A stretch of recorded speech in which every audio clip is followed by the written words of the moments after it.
Yeah, no, for sure. That's so cool. Well, go ahead and introduce yourself. Yes. Say what you're involved in, what Okay. you do, and Okay. Okay. Awesome. My name's Karima. I am the owner of the Planning Bee, and I'm also co-owner of Genesis Downtown, which is a wedding and event venue, new wedding and event venue new wedding and event venue. downtown. Yep. So, have you always wanted to be a? Might be a good idea to hit record. Yeah. Have you always wanted to be a wedding planner? How'd you get into that? No.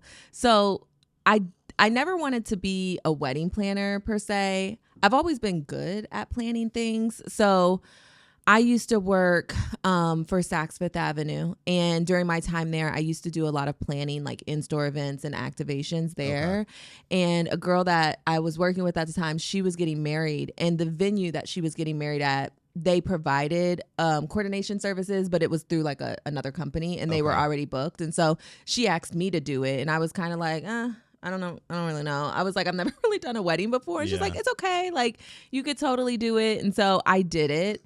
And I loved it. Like, I had so much fun. And the venue where she got married asked me for my information, like my company information. And I was like, yeah, I don't really have a company. I was like, but I can give you my name and my number. I was Yeah. like, feel free to pass it out to whoever.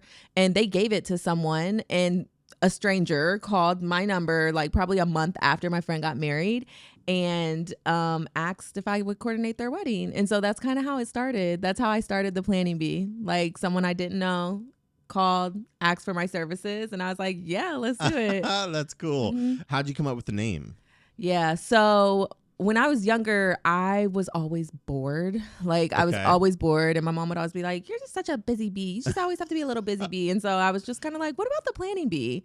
And Okay. that's how I came up with it. Okay, so it has some back history to it. A little that, bit, you know, yeah. Like, I didn't want to builds the be name. like, I didn't want to make a name that was like Karima Crawford Events. Like, I Yeah. didn't want that. I knew I didn't want a name like that. So yeah. That was kind of like the same thing with my business, because I started out in photography. Yeah. And, you know, everybody goes Samuel Kilgore Photography or Kilgore Photography. Right. And then I was talking with my friend years ago, and he was talking about like the chapters of like the Bible or verses or pages, and he's like, you should be like, he's like, your life is turning like pages of Samuel. And I was like, pages of Samuel. I was like, that's it, you know. And it's unique enough to where there's some like relatability to people because it's like different chapters for sure of people's lives, you know, love and that. they're capturing and stuff. So that's awesome. I never knew that. Yeah, about your and name. it's different than Sam Kilgore Videography, you know. For sure. Or, you know, it's just a unique name. I agree. And you know, it's funny because like probably every wedding we do, people will always be like, oh my God, I love your t-shirts, or I love your name. Like, so like it's sticking. Yep. And I wanted a name that people would remember. It's memorable. And that would stick. Yeah. So yeah. And so starting the Planning Bee, how long or how fast did you start bringing people on to help? How fast did you pick up? So not very fast, full transparency. Okay. I started the company probably 8 years ago. It was about 8 years ago. And it was just me and one of the girls that I used to work with at Saks. She was like, yeah, I'll help you. Like, she was just doing it for free. Like, you know, because obviously I didn't have money to like pay anybody at that point. And I wasn't really like charging a ton. Like, I was, you know, I wasn't cheap, but I wasn't charging a lot, right? To be able to pay someone. So I was probably doing, I would say maybe 3 weddings a year. Okay. When I first started out. And I was probably like that for about 4 years. And then I brought on a team. Okay. So what happened was when I brought on a team, I had gotten an inquiry for a wedding that was probably a year out, and I was already booked. And I had talked to Taylor, which I co-own Genesis with her. Okay. And she was like, you should just book it. She was like, this is your sign to just like build a team. Like, you're starting to get inquiries for like multiple days where you're already booked. And so I did. Yeah. Scariest thing ever. Like, I just double booked myself and I had no team because I really wanted the wedding. Like, I liked the bride that I had spoken to. Like, I just liked her. I liked her energy. And I was like, ooh, I want this one really bad. And so I booked it and built a team. And so that's kind of how it started. So I've had a team since 2022. Okay. Yeah. So it's still kind of fresh. Yeah. Like 22, three, is that right? years? 2022 or 2021? I can't remember which day, but it's newer. Yeah, for sure. Okay. Yeah. That's cool. So did you personally have to train all your team members and kind of go through the process with them? Yeah. Because it's more than just planning. There's sure. like personality, there's character, 100%. and like that's all part of your brand. So was that stressful? I wouldn't say it was stressful, just because when I brought on board the first team that I had, I pretty much knew all of them in some capacity. Okay. Some of them like I knew really well, but some of them like I, might have just known through people or, whatever the case may be. So I knew that each one of them had like the skill set to do what I was doing. So I wasn't really concerned about that. And then I also knew that like they weren't like bad people. So like they weren't like they weren't going to be shady and be like and destroy what you're trying exactly. to Like they were build, just like good people. So I wasn't really worried about Okay. So well, that's good. Yeah, like they were good people. And so I definitely trained them all because I wouldn't say I'm type A, but I'm definitely like, I like things to be done a certain way. And I felt like at that point when I had brought on board a team, the Planning Bee had 5-star reviews and we had made a name for ourselves in a small way. And so I wanted to keep that going. Okay. And so even now, like when I bring on board new coordinators or new, team members, they either work with myself or they work with Leah, because she is the senior planner on my team. So she knows, she knows like the way, just to kind of get their feet wet first and kind of teach them like, this is what we do. This is, so. Okay. Yeah. So are you still heavily involved with the whole planning, not like training aspect, but are you still heavily involved with your planners as you were like starting out, or is you kind of like help Leah like takes charge of that? So yeah, I'm definitely still involved. Like if I'm bringing on board someone new, I definitely want them to work with me as well as Leah at least once, you know, just because the way that I work and the way that, Leah works, it's so different, right? Like it's a lot of the same, but we're just different in ways. Like we're getting to the end goal, but like how we're getting there is different. Yeah. So like, I will do things a little bit different than Leah will do things and whatnot. All still great, it's all still right. But so I want them to kind of see how I manage things, and then also how like Leah will manage things as well. All right, that's cool. So starting out, you were at like 3 weddings a year. How many weddings are you covering this year? So as a team, we have 35 weddings this year. That's a lot of weddings. It's a lot. It's great though. It's a lot. Yeah, that's a lot. So what's the planning process like when you're talking with a couple? Yeah. What's the process to break things down for them and they pick and choose? Because I've always been curious, because I know you help them like orchestrate like timeline of events for a wedding day, and you help them navigate, if they have you for 8 hours. Well, it's an all day thing for your service as well. But like how do you navigate like them picking and choosing and all that? Yeah. So when we have a full service client, so someone that we're working with from start to finish in the planning process, we will give them recommendations of vendors that we love, that we trust, that we know, that we will vouch for are going to provide a good service, right? So if they're like, okay, we want a videographer, we're going to put you into the Pages mix. of Samuel. Hey, so we're going to put you into the mix. We're going to put we're going to give them some options. Like here's some videographers that we really love. Like take a look, let us know what you want to think. If you want us to set up consultation. So really like we're just kind of like guiding them along the way. That way they don't necessarily have to do the legwork of researching and finding, doing the looking for the people. Like we already have them. Like, and we don't have like with any of our vendors, whether it be florists, videographers, photographers, like we don't have one set photographer that we recommend. Like we give them options to be able to choose from. So that's really kind of how we guide our couples, is like just helping them with the outreach, because that is a lot of planning. And I tell people all the time, like a lot of what we do is emailing back and forth. Yeah. With vendors, with, it's just a lot of emailing. Yeah. And a lot of people just don't have time to do that. Like a lot of couples, they're full-time jobs, they have lives, they don't have time to just email back and forth with vendors to like get contracts, update contracts, negotiate, all that tedious stuff. Yeah. Yeah. So when on planning, like, do you take care of the theme of the wedding, like with linens and flowers and Yeah, so we help with that. We can definitely create the design. When we have our first meeting with couples, we typically ask them, like, what do you want? Like, what are your 3 must-haves? What are your 3, like, I don't want it, we don't want to see it? How do you want your wedding to feel? Like, budget, obviously, like that's a big piece of it. So we will create the design,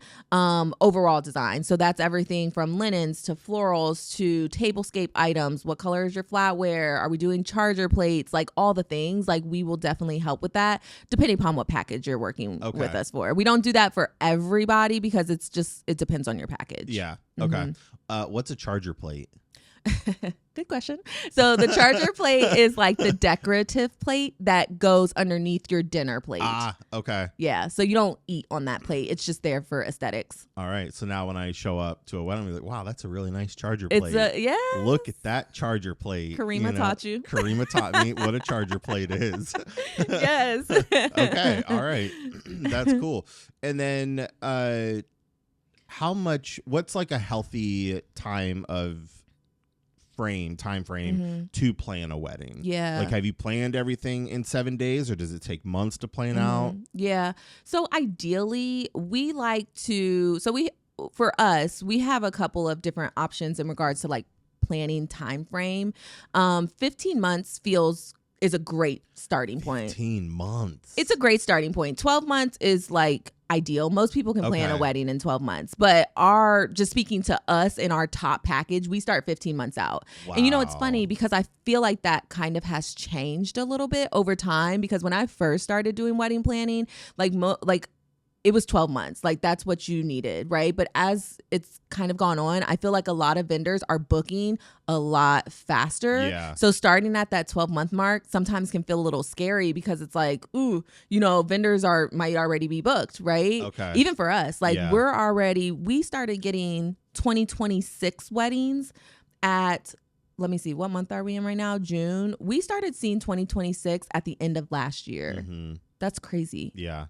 That's insane. Wild. Yeah, I just booked a 26 wedding, I think 2 weeks ago. Yeah. So, but so I don't know if it's like this for you, but like for at least me, every year is different as what booking looks like. Like last year, it was full, and then I probably had 10 last minute bookings. Yeah. And I covered 33 weddings last year. That's a lot. That's a lot.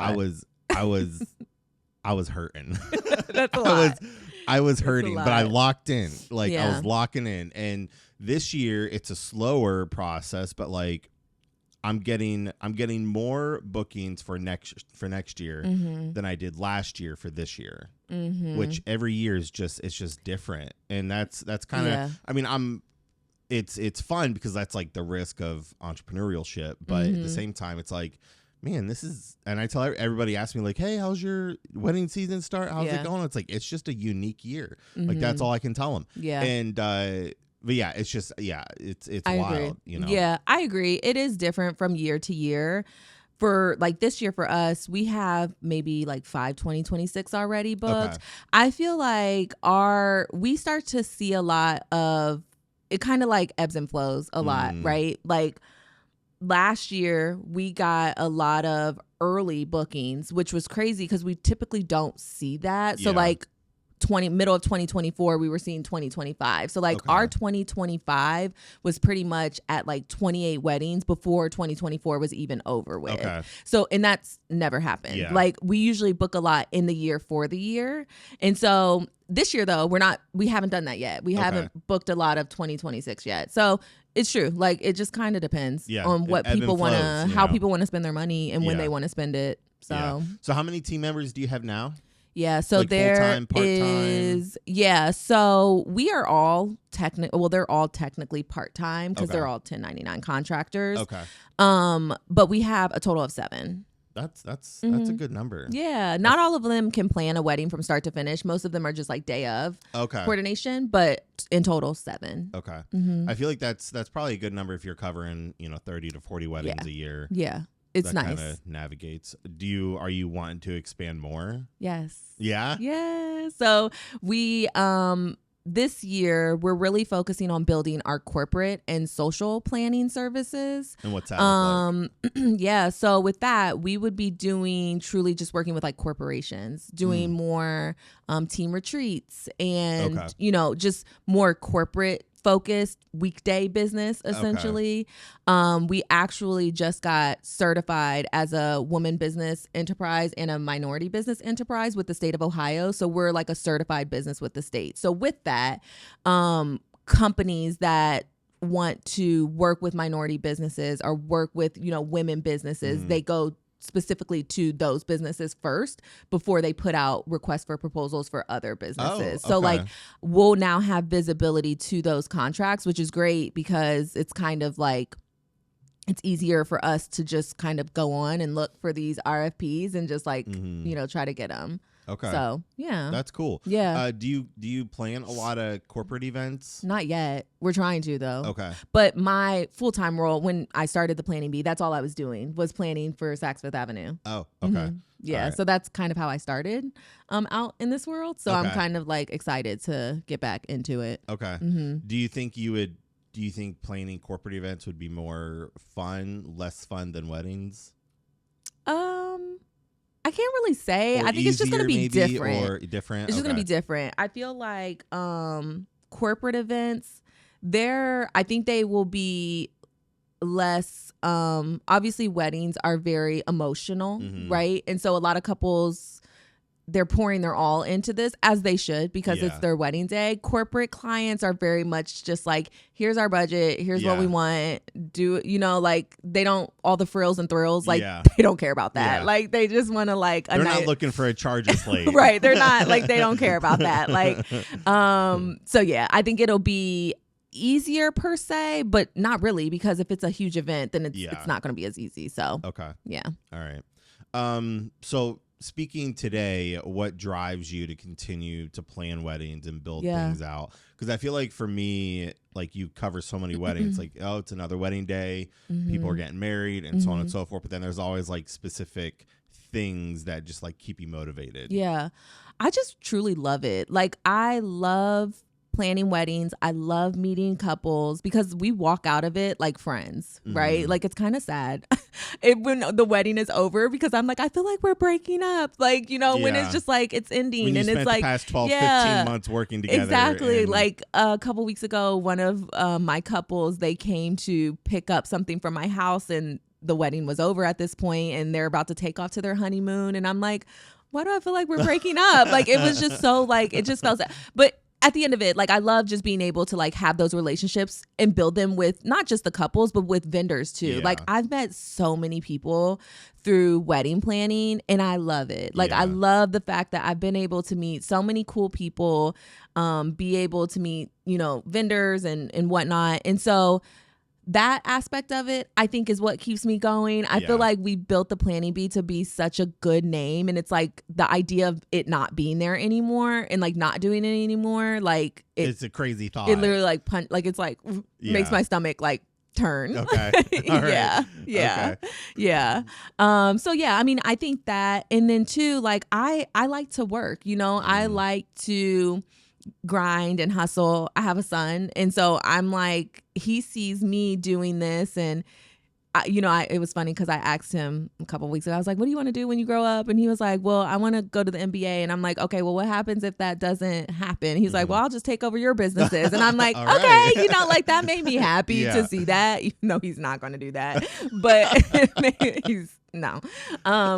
So like, I just think all of it, like from, just my son seeing what I'm doing to working with the clients to working with cool vendors, like it's all just, it doesn't feel like work. And I tell people that all the time, like it doesn't feel like work at all. And they say when it doesn't feel like work, that's how you know you're doing what you're supposed to be doing. Yeah. So. Yeah, I can 100% relate to that. So on top of it, like not feeling like work and doing what you do, I mean, for you being the owner, are you really like, is it kind of like a 24/7 thing and being like emailing with clients and couples, and is it kind of like I'm sure it's not like a strict 9 to 5, but there's tons of flexibility because you being a business owner. Yeah. But what's that schedule look like for your life, and on top of the venue you own and doing planning being? Yeah, I mean, my schedule is all over the place. Luckily I'm a planner, so I stay pretty organized. But with our clients, we talk to a lot of them in the evenings because all of them are at work. And so a lot of what we do during the planning process with our clients is during the evening. And then obviously throughout the day, like I'm just kind of emailing and whatnot, which a lot of that stuff I can do from my phone on the go. You know what I'm saying? So it's not like something I have to be stationed to do. I think, you know, hours wise, it does take time, but I've gotten just so used to just like the flow that I don't really know. Like I can't say, oh, I'm spending X amount every week. It just, you know, like, it just kind of, it's like second nature for me.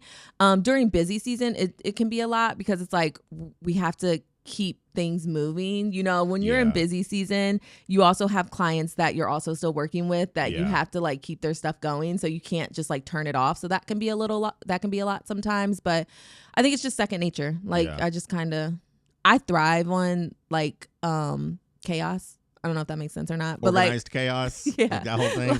Like I feel like I work better under pressure. I work better when things are crazy and busy, and you know, I just work better that way. That's why you get into the wedding business, the wedding industry, because it's organized chaos the day of.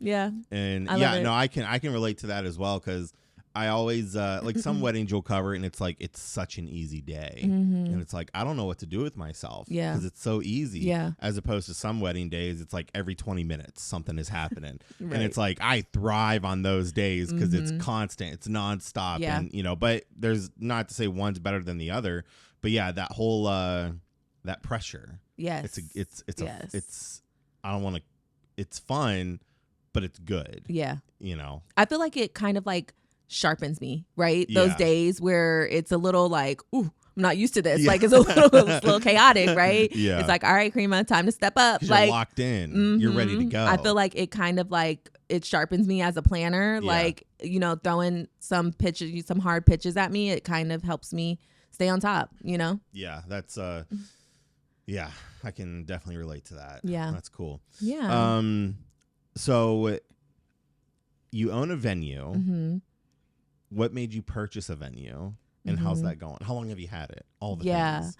So we started Genesis downtown right at the start of COVID. Yeah, sounds crazy. Everybody thought we were crazy when we were like, we're going to open a venue. Because that's when I went full time, was 2 weeks before COVID hit. Right. We were like, yep, we're going to open a venue. And everybody's like, well, venues are shutting down. So why would you guys open one? So like I said, my business partner, her name is Taylor.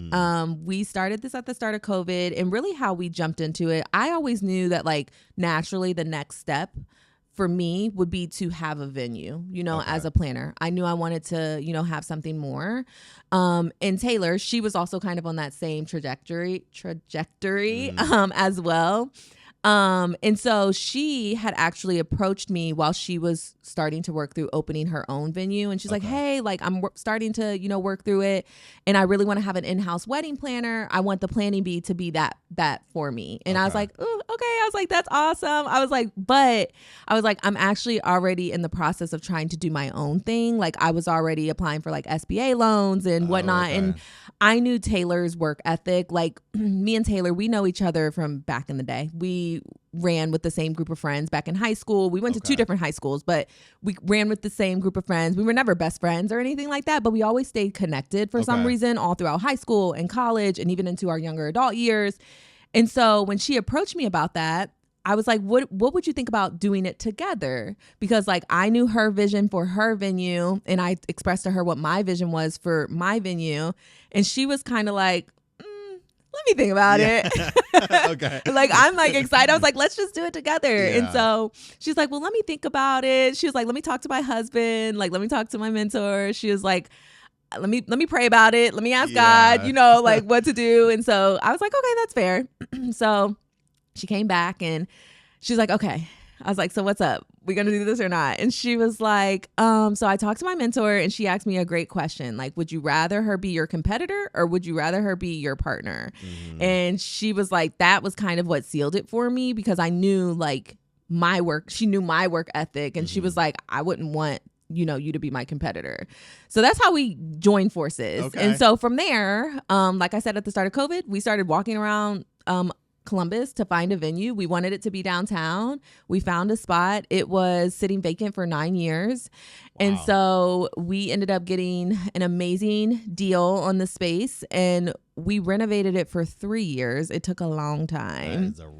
It took a long time. It was a very, very, very long process. We renovated it for 3 years, and then we opened May of 2023. So we've been open almost 3 years. Wow. Yeah. 3 years renovation. Mm-hmm. How did you keep your motivation?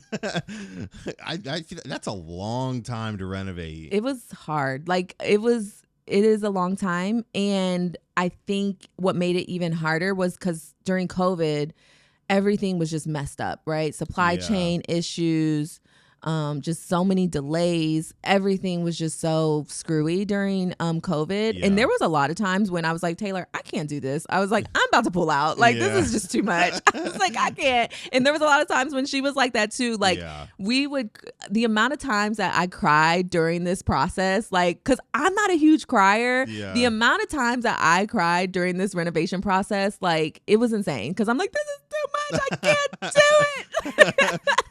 I'm like, I just want a venue. Why is it so hard? Yeah. But it was good though. It was a learning lesson. We learned so much. And so we were like, this is great. Now that we're out of it, we're like, it was great. We learned so much. And I'm like, okay. But we did, because we do want to open a second venue, and now we're going into it equipped with all the right things, right? Okay. We have all the tools to be able to go into this a second round and feel confident in what we were doing, because we didn't know what we were doing. We had never gone through construction because we renovated the entire space. Yeah. We had never done anything with construction, and now we know all about that world. Yeah. So okay. Yeah. That's cool. So do you have more weddings or more events, corporate events? More corporate. Yeah. Okay. We do more corporate, a lot of social. So birthday parties, retirement parties. I gotcha. Stuff like that. Okay. Yeah. And where's Genesis located? Yeah. It's at the corner of Long Street and 4th Street, right across the street from Penn's Mechanical, downtown. Oh. Literally right across the street. Mm-hmm. Oh, okay. Mm-hmm. That's cool. And what made you choose that building? Location. So we wanted to be downtown. Mm-hmm. And when we walked in, when you get that feeling when something's right, we walked into the space and we were it was ugly. The space was ugly. Anybody would be like, what are y'all seeing that we're not seeing? Because this looks not good. But we walked in and we were like, this is it. This is the space. There was all these walls up. There was rubble everywhere. It was tacky. It was rough. It was real rough. But we saw the vision. We were like, okay, this is it. And so that was really kind of what pushed us forward to continue on the journey with that. But definitely the location. And it's nice too, because we have a parking lot right behind our building. That's nice. Which is nice, because being downtown, that's usually everybody's kind of gripe. Oh, I get extreme anxiety. 100% is the parking. And so even though you still have to pay for it, it's nice that you have an option literally right behind our building. Okay. So that was another. Yeah. Whenever I cover weddings downtown, I will arrive 30 to 45 minutes early. For sure. Just that I could find a spot. And I'll sit in my car for 30 minutes if I have to. But I get so much anxiety. And that's one I always ask couples now, if they're having the reception or ceremony downtown, is there parking involved, or will I need to find a spot, Yeah. And fortunately, I've never been late, always been on time. Yeah. But that's real. That is real. And that was one thing, even for venue number 2, we're not going to we have to have good parking. Our next venue, the parking has to be good, because we do want our second venue to be potentially downtown again. Oh, okay. And that's another big thing. It's got to have good parking. Yeah. So, yeah. Yeah, that's cool. Mm-hmm. That's cool. So you partnering with Taylor. Yep. The Genesis. Mm-hmm. Do you have full-time staff? How does catering or anything? Is it kind of the same thing as weddings? You just kind of have vendors that you. Mm-hmm. Mm-hmm. Yeah. So we do allow outside catering. So guests can bring in any caterer of their choice. Okay. We do hold a liquor permit there though. So if they want any sort of bar service, we manage all of that. Okay. we are not there yet to have full-time staff members. So we still run a lot of the events. Me and Taylor, like we divide and conquer and manage that piece of it. Our bartenders, we work through a third-party company for that. So we don't technically, they're not employed through us. But yeah, so that is a lot. We're very flexible with vendors. They can bring in any vendors that they want, except for liquor. It's got to go through us. That's the only thing. Okay. I feel like that's a safer way too. 100%. Yeah. Yeah. Yeah. I'm curious, what's what's price points of the Genesis? Yeah. So if you're doing a weekend event, our rental starts at $24.75. That's the starting point, and it can go up from there depending upon if you're having like a bar or anything like that. And that's like between birthday party or if someone's having like a micro wedding. Yes. Okay. And what was the event there yesterday?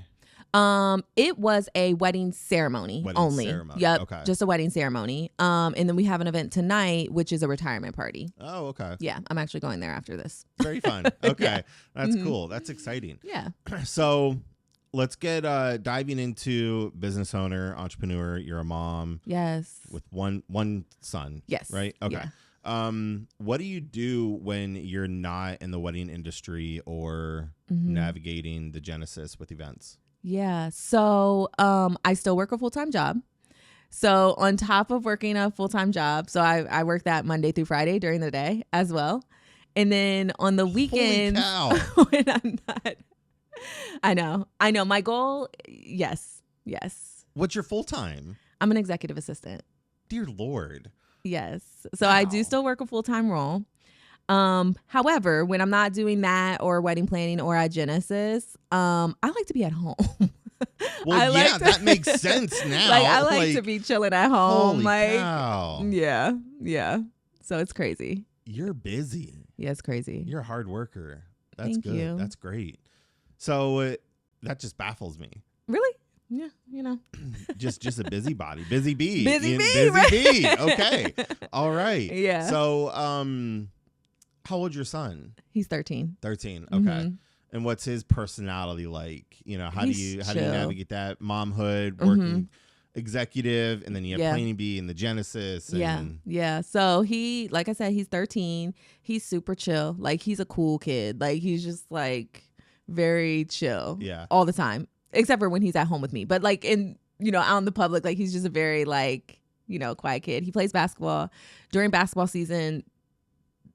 I don't know if I can cuss on here, but shit gets real. Oh, yeah, we say shit a lot. Shit gets real during basketball season because it's just crazy, right? But he's such a good kid. Like, he's such a good kid, and I have an amazing family. So I have a ton of support from my family. So, like, when I do have weddings, they're more than willing to like look after him and make sure he's taken care of. My sister literally lives like right down the street from me. So like he can ride his bike from my house to like he can walk there and it's like a 2-minute walk. So it's nice, but he's also old enough to be able to have some flexibility. So like today, he's riding his bike to the pool and like, hanging out at the pool with his friends. Like I trust him to be able to do those things and, make all the right choices. So it's easier for me to juggle my schedule because he is a little bit older. He's going into 8th grade. You know what I'm saying? And he's at that age, like they're trying to find themselves, right? They're trying to be more independent. They're trying to be, their own person. And so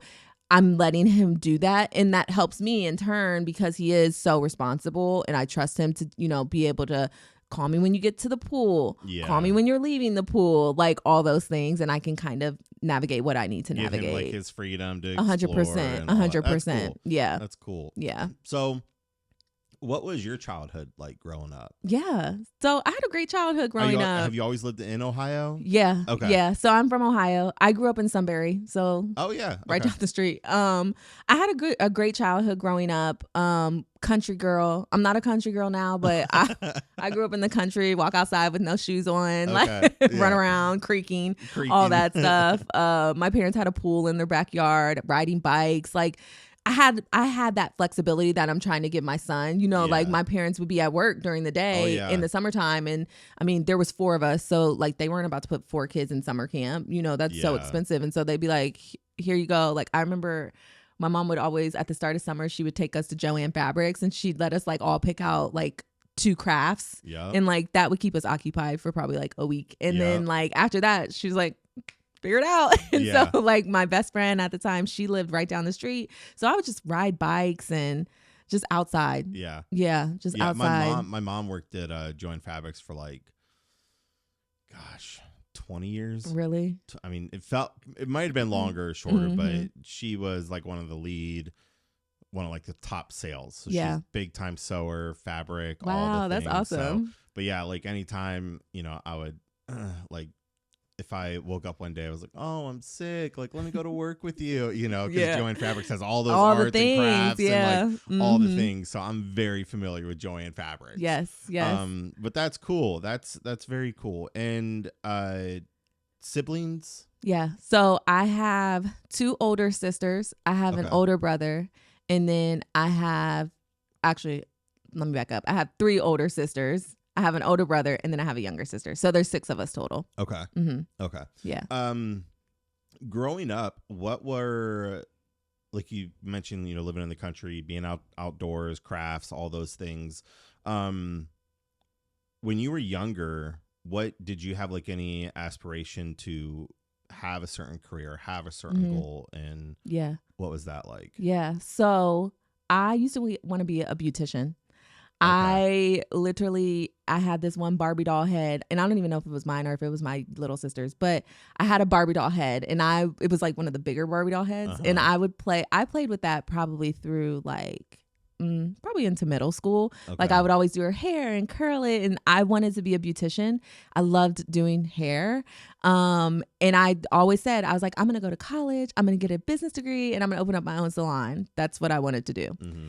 And I made that plan, like not really knowing like what I was talking about. Right. Yeah. And so, that was what I wanted to do. That was what I knew. I always wanted to have my own business. Like that was one thing that was a constant. Like I always knew I wanted to like have my own thing, because even in my adult years, I would just get so bored with like corporate jobs. Like I switched, like after 2 years or so in a role, I'd be like, all right, what's next? Like I need more. Like it's not growing me. It's not feeding me. Yeah. Right. And so, I look back and I was like, God, I was kind of like that as a kid too. Like I was just like, need more. Like even in school, like I wasn't really like big into school. Like I didn't really like to be there. Yeah. I mean, I got decent grades. Like I wasn't, an A student, but I did get decent grades. Like I would just do enough to just kind of like get by a little bit. Yeah.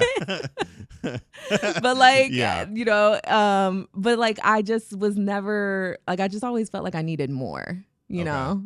Yeah. Okay, that works. Yeah. I in high school, I could care less about school when I was that age. It's like Yeah. I just do the bare minimum, get through, because this sucks. Yeah, for sure. Even like in college, like towards the end, I was just like, at this point, D's get degrees. Like I was just D's like, get degrees. I was like, I'm just trying to graduate. Oh my gosh, that's funny. I was just like, I can't do this. Like it was just too much. That's like funny. I never heard that before. Well, I think it's technically C's get degrees, but D's also D's get get degrees degrees too. Right? And yeah. So that was kind of my motto. Where'd you go to college at? So I started off at University of Kentucky. I was there for 2 years, and then I transferred to Ohio State. Okay. Mhm. What made you go to Kentucky? Again. So I have gone to a cheerleading camp there because I used to be a cheerleader. And at the time, I had scheduled 3 college visits, and I didn't go on any of them. I just...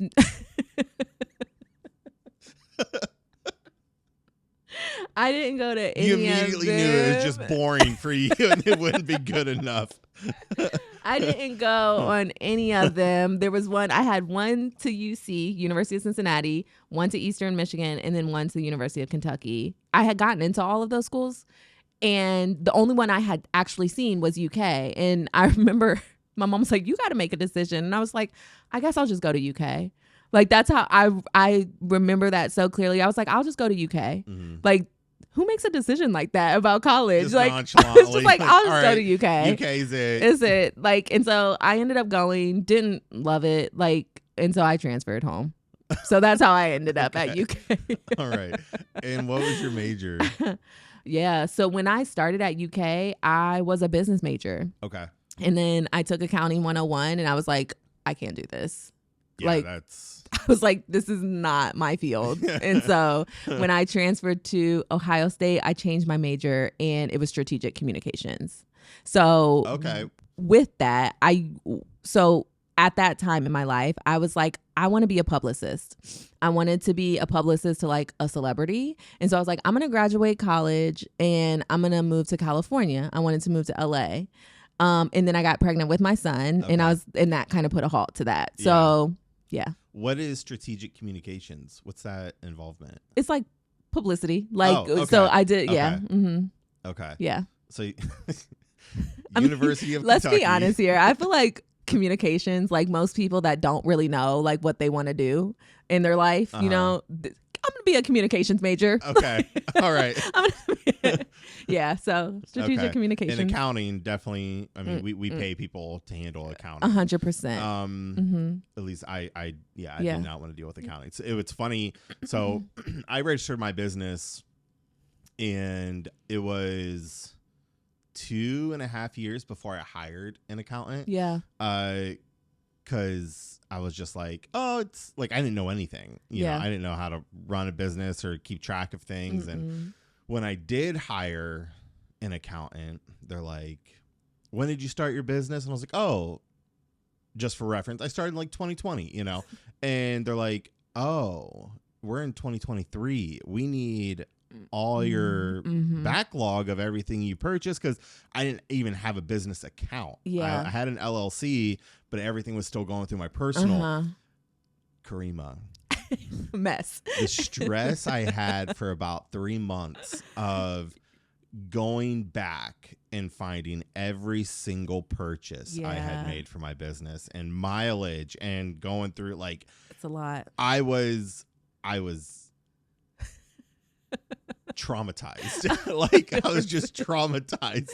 So, but it was so worth it though, because then when tax season came around, they're like, "Oh, this is right." I'm like, "Oh my god, yeah, like, this is awesome." You know? Right, exactly. So the only thing that I had working in my favor, my mom is a CPA. Ah, okay. So like, you know, she kept me in line, right, in that way. So I didn't have that. Yeah. So my mom's a CPA, so that was super nice and super helpful to have a mother that is smart in the accounting space, because that is not my lane. But it is stressful. It is stressful. Every year during tax time, like, it's freaking stressful.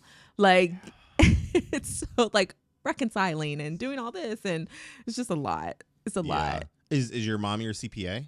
No. So when we Genesis started and the Planning Bee, like, it's a lot, and she's retired, and I'm just like, just live your retired life. Yeah. Like, you don't need to like, she'll answer questions and like help me if I need help with like anything CPA, but like, no, I was like, we'll just separate it. Like, you don't need to do that. But she does work events. She's like, I'll help you whenever. She's actually helping me tonight at the event. So like, yeah, she does non-CPA things. That's fun. With the Planning Bee, do you ever do any out-of-state stuff? We have, but not usually. Yeah. Are you wanting to? Yeah. I mean, we're open to it. Okay. Yeah. Where have you done out-of-state? Alabama, and we went to Canada a couple years ago. Canada? Okay. Well, I guess that's out of the country, not out of the state. But yeah, we went to Canada a couple years ago. Okay. What was that for? It was for a wedding. Was it? Yeah. Okay. Yeah. It was. Did you fly to Canada and? No, we drove. You drove to Canada? We drove. Okay. Yeah. And you know, it's crazy because you have to go through, when you cross the border, they like check your cars. Me and Leah, we actually drove together. We worked this wedding together, and we had live plants in our car coming back, and they told us we had to pull over, and we couldn't take the trees. I'm like, it's a tree. Like, it was like an olive tree or something. Okay. I'm like, it's an olive tree. Like, what? Like, why can't we take the olive tree? And they're like, oh, it's live, so you can't take it over the border. I'm like, okay, that's stupid. But we had to sit there for like an hour while they like searched our car. Dang. Was it stressful? It was kind of stressful. I was like, Leah, dude. Welcome to Canada, eh? You know? Hey, Karima. Because they were like, you have to, they stop you and they ask you questions. Like, do you have this? Do you have this? Do you have that? And like, our car was packed. Yeah. And I'm like, do we tell them? Like, they can't see it. Tell them. I'm like, do we tell them? I was like, they can't see it. Like, what are they going to do? And I was like, well, what if we don't? And then they like still pull us over and we get in trouble. I'm like, let's just tell them, because we knew that like the couple really wanted to keep these trees. Okay. They wanted them to come back home with them. And so we were like, I was like, I'm not going to jail over an olive tree. I was like, we're just going to tell them. We have live olive trees, right. officer. I was like, I don't know what could happen. I don't know why they need to know. I was like, let's just tell them. And so we did, and they took them. So, wow. I know it was kind of crappy, but. I mean, it's a plant. Yeah, I guess. I don't know. Okay. Yeah, I don't know why they took it. I can't remember why they said that it couldn't come in, but it couldn't. Weird. I know. All right. So with running a planning service, what do you want your venue to like thrive in?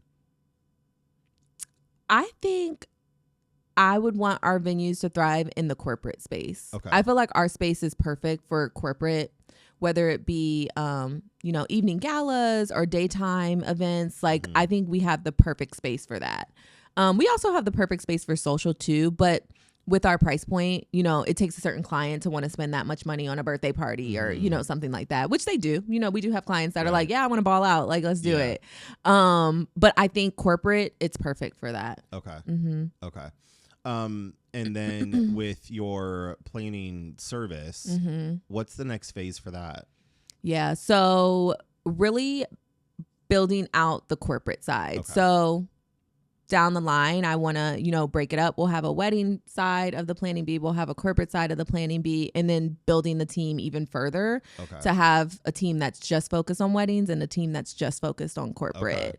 That's the goal. And then hopefully, I'll be able to kind of step out just a little bit from the day to day and really just kind of focus on building it even more, because ultimately I want the planning bee to be in different cities and then different states and different, I want it to be like truly like a larger company. Because we do weddings in Cincinnati. Like the year of, I think it was like 2022, we had so many weddings in Cincinnati. Like we had caught wind in Cincinnati, and that was for a moment, like all the leads we were getting were people from Cincinnati, which is great. Like I love it. So like I really want to like focus on building outside of Central Ohio. That's cool. Yeah. That's exciting. Yeah. Do you feel like it keeps you busy? Yeah. Like, do you ever have a moment of boredom? Sometimes, like when I'm like at home and my son is not there, I'm just kind of like, like, what do I do? Like, and I don't really want to work, because I do have moments where I'm just like, I don't really want to do this right now. Like, this is not something I really want to do right now. So like, I will have more moments of boredom. But usually I'll just like turn on Netflix. Chill. Yeah. Who and what are you an executive assistant of? Yeah. So I support the SVP of supply chain at Victoria's Secret. Okay. So I support her and then 3 of her direct reports, which they are all VP level. So I work on a global team. So essentially I work with our teams that are in Hong Kong and our teams that are in China, Vietnam, Sri Lanka. So not a lot, but some of the work that I do is with people that are in other countries. So sometimes that's like evening, responding to emails in the evening and whatnot, just because of the time difference. But yeah. How long have you worked there? So in total, I've been there about 6 years. Okay, so a good bit. So I was there for 3 years. Back in 2019, I started in 2019, and then my position got eliminated, so I got let go, and then they brought me back. So I have been back now for another 3 years almost. Yeah. Okay. Is it a pretty high demanding job? It can be. Okay. Yeah, it can be. I think my role, because I work with the global team, that makes it a little bit more demanding. Like, so they deal with a lot of like with all this tariff stuff, right? Yeah. Our factories, in China and Hong Kong, like all those places, like it's a lot right now. Okay. Yeah, it's crazy. Okay. Do you have any hobbies? That's funny you asked that. I literally was just texting a friend the other day and I was like, I need to get a hobby because wedding planning, when I started it, that was my hobby. Yeah. Like it was truly just started as a hobby. I was like, because my hobby turned into a company. And so I do want to get a hobby. I've been thinking about trying pickleball. I don't know if you've ever. Pickleball. Yeah, I know pickleball. Have you tried it before? I've never played it. Yeah. I don't know why. I feel like maybe I would like that. But I do need to find a hobby. Okay. Mm-hmm. Do you have hobbies? I feel like when it comes to hobbies, so man, I don't even know how to answer my own question. Hobbies, because it's kind of like the same thing. Like I turn my hobbies into businesses. Yeah. You know, and 'cause it's like if I'm gonna enjoy doing something, you might as well make some money off of it. Right. And so yeah, I know. See, for the longest time, I loved capturing like landscapes, you know, doing like the silky waterfalls and star trails and stuff. And then I turned that into a business. Yeah. And then like videography, turned that into a business. I don't know if I have any hobbies. Yeah. I feel like there's two types of personalities in people. Like they'll have a hobby because they enjoy just staying busy or doing something, but they don't want to run it to become a business or a corporation. But then there's people who really enjoy doing something. It's like, hey, if I really enjoy doing this, or I'm going to be doing this, I might as well try to turn it into a business. Right. And then your hobby becomes a business. Right. And you could like, I love the idea of running multiple businesses. Even they can make $1,000 a year or $100,000 a year. It's just that drive or that not self-promotion, but like just that self-awareness to be like, yeah, I'm a business owner. For sure. You know, that like superiority, you know, like I'm making it here in the States. And so yeah, I don't know if fishing would be a hobby, really? You know? Yeah. And I got into that because my nephew Cade, he's oh gosh, how old is he? 12?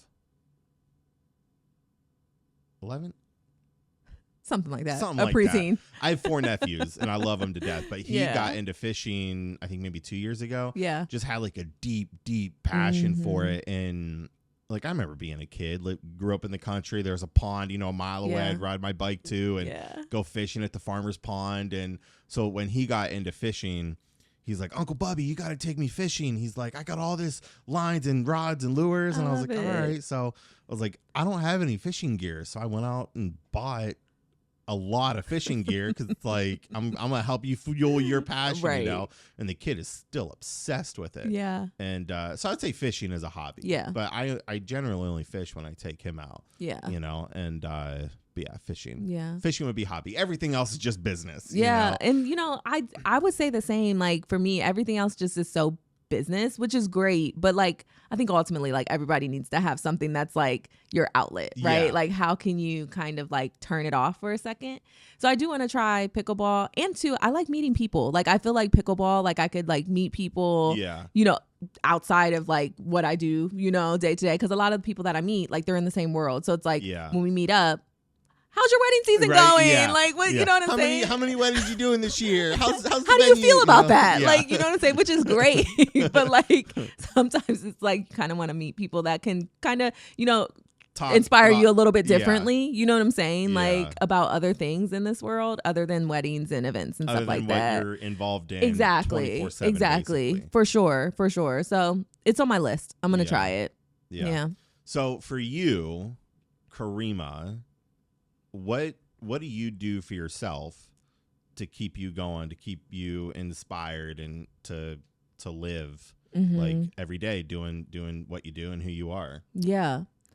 I think prayer obviously is huge to me. That is something I do every day to make sure that I can sustain what it is that I do. Yeah. I think I have been working on boundaries in my life. That was one thing when I first started that I didn't really have a ton of. Like, oh, you want me to do this? Yeah, okay. You want me to do that? I'll do it. You want me to? I'll do it. Like, I got you. Like, you know what I'm saying? So working on boundaries, working on saying no, like just kind of having that, you know, barrier a little bit to kind of have self-peace, right? Because if you don't, like, you literally will go crazy. So I think, you know, actively working on that every day is something that I have been working on. And then I think also living in the moment. So like when I'm working on wedding planning stuff, I'm working on wedding planning stuff. When I'm working my full-time job, I'm working my full-time job, and trying not to like intersect too much, because that's when I can feel myself getting like, I'm stressed, I'm anxious, you know what I'm saying? So just really trying to just like, now granted, that is a work in progress, because I'm naturally just like a multitasker. Like I'll be like phone on the air, you know what I'm saying? Like, hold on 1 second. What did you say? Like literally, like I can't, and like I literally just cannot focus sometimes. So 2 laptops, typing like, emails. Yes, we can do that. You know, Keon, that's my son. Keon, you know what I'm saying? Like literally yelling on it. Like, so like sometimes like, you know, I got to work on that. So just trying to better myself personally, you know, just trying to just be a better person, a better friend, a better, you know, family member, just all around better mom. Like, just how can I improve myself? Like, I love self-improvement. Like, I think that is just so important. And I feel like everybody should be trying to improve themselves every day somehow, even if it's just something little. Like I made my bed today. Like I'm trying to get better at making my bed every day, right? Because you know, I read something and it said that people that make their beds every day are more, you know, and I'm like, okay, I do not make my I don't make my bed every day either. Never made my bed. I was like, for what? I'm gonna lay back in it in like 8 hours. So yeah.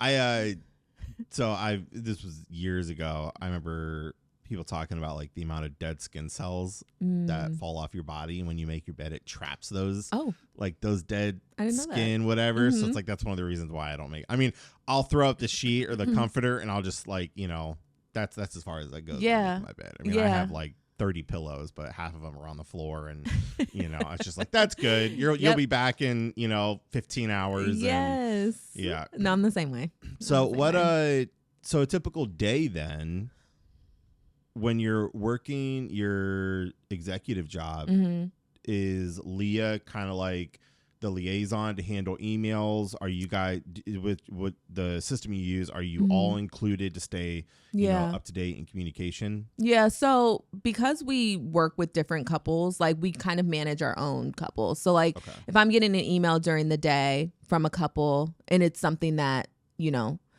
is like, hey, what do you think about this? Or, you know what I'm saying? Like I usually will just kind of put some of that stuff on pause. But I'm an early riser. So I naturally just wake up at least by like 5 o'clock a.m. But like sometimes so like early. I know. So early. Well, like it's funny because like when I get stressed, I'll wake up at like 4 a.m. Yeah. And I'll get up. Like I feel energized. Like I'm alert. And so my day today, I wake up before I start working my full-time job and I start working for myself, right? So like I'll respond to emails, I'll schedule send them. I'm trying to be better about schedule sending them because I'll send emails at like 4 a.m. sometimes. I'll be, people aren't awake, Karima. What are you doing? So you're going to be like the guy who called me at 1 a.m. Golly. Right. So like I try to like be better about schedule sending, or if I need to text one of my clients, you know, you can schedule send text too. Yep. So like I'll schedule send text. So like I typically will work usually sometimes like 2 hours before I log in for my full-time job. So that alone is just like so helpful because 2 hours is a ton of time to get things done. And so at that point, like that alleviates like some of the stress that I have. Like I respond back, and then if they get back to me and I don't get back to them again until the evening, it's not like it's been this whole lag of me not responding to them. So yeah, I'm a night owl, so typically my emails go out if it's not like super important. I'll reply back between like anywhere from 8 p.m. to 10 p.m. Yeah, because then like maybe a couple's going to bed, or you know they're in their downtime at that time. So it's like that's typically when I'll send emails. Yeah, for sure. And I mean, we text with our couples a lot too. So like obviously during the day I can text, right? So like if they're just texting me like simple things, like I'll respond back to them. But if it's something that I can't really answer in the moment, I'll just let them know, hey, like I'll get back to you later tonight, and then I'll respond back later in the evening. So yeah. What systems do you use? Yeah, so Gmail, obviously. And then we use a program called IO Planner. So that is how we keep all of our clients organized. So it's truly like a planning system. It's built for planners. Okay. Yeah. Do you use the same system for Genesis? No. So we use a triple seat for Genesis, which is like kind of, I wouldn't say like HoneyBook, but it's a management system as well.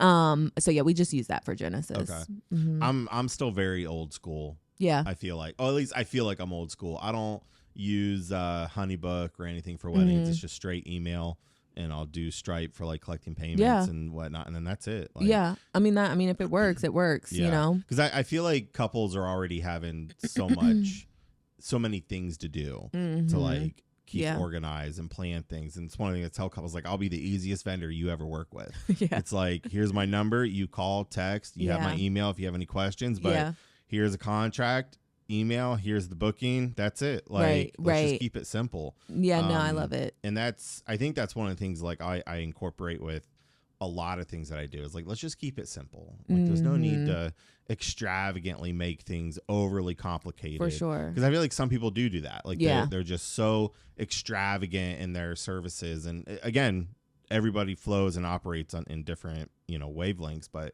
for me, I like the simple. Yeah. Like, just give me simplicity. For sure. No, I can definitely understand that.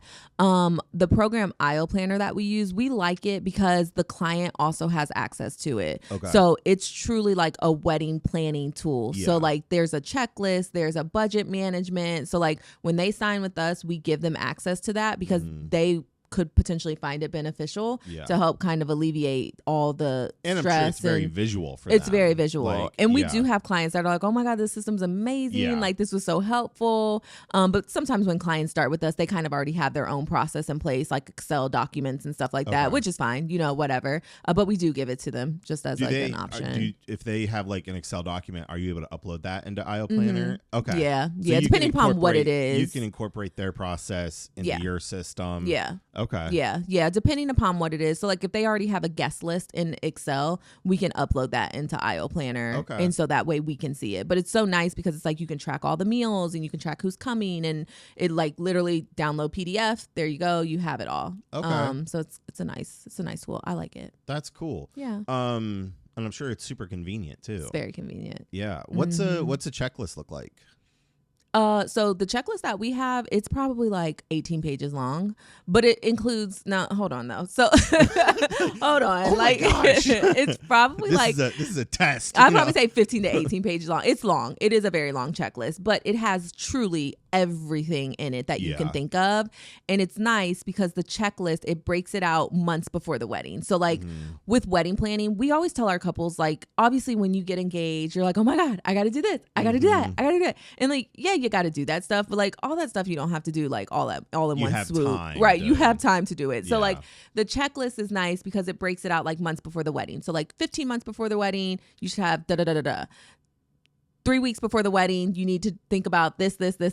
Like it's thinking through like your final payments and this and that. So like it's breaking it out for you. So that way you're taking the planning process in bite sizes as opposed to like one big bite. Yeah. Handling everything in one day. Yeah. Yeah. Do you find yourself, have you ever had to kind of like calm a couple down in a sense? Kind of like, if they wanted to knock everything out in say 7 days, but like you tell them, no, it's better if we space this out so that you know what you're getting, you know what you're wanting to have your wedding day look like.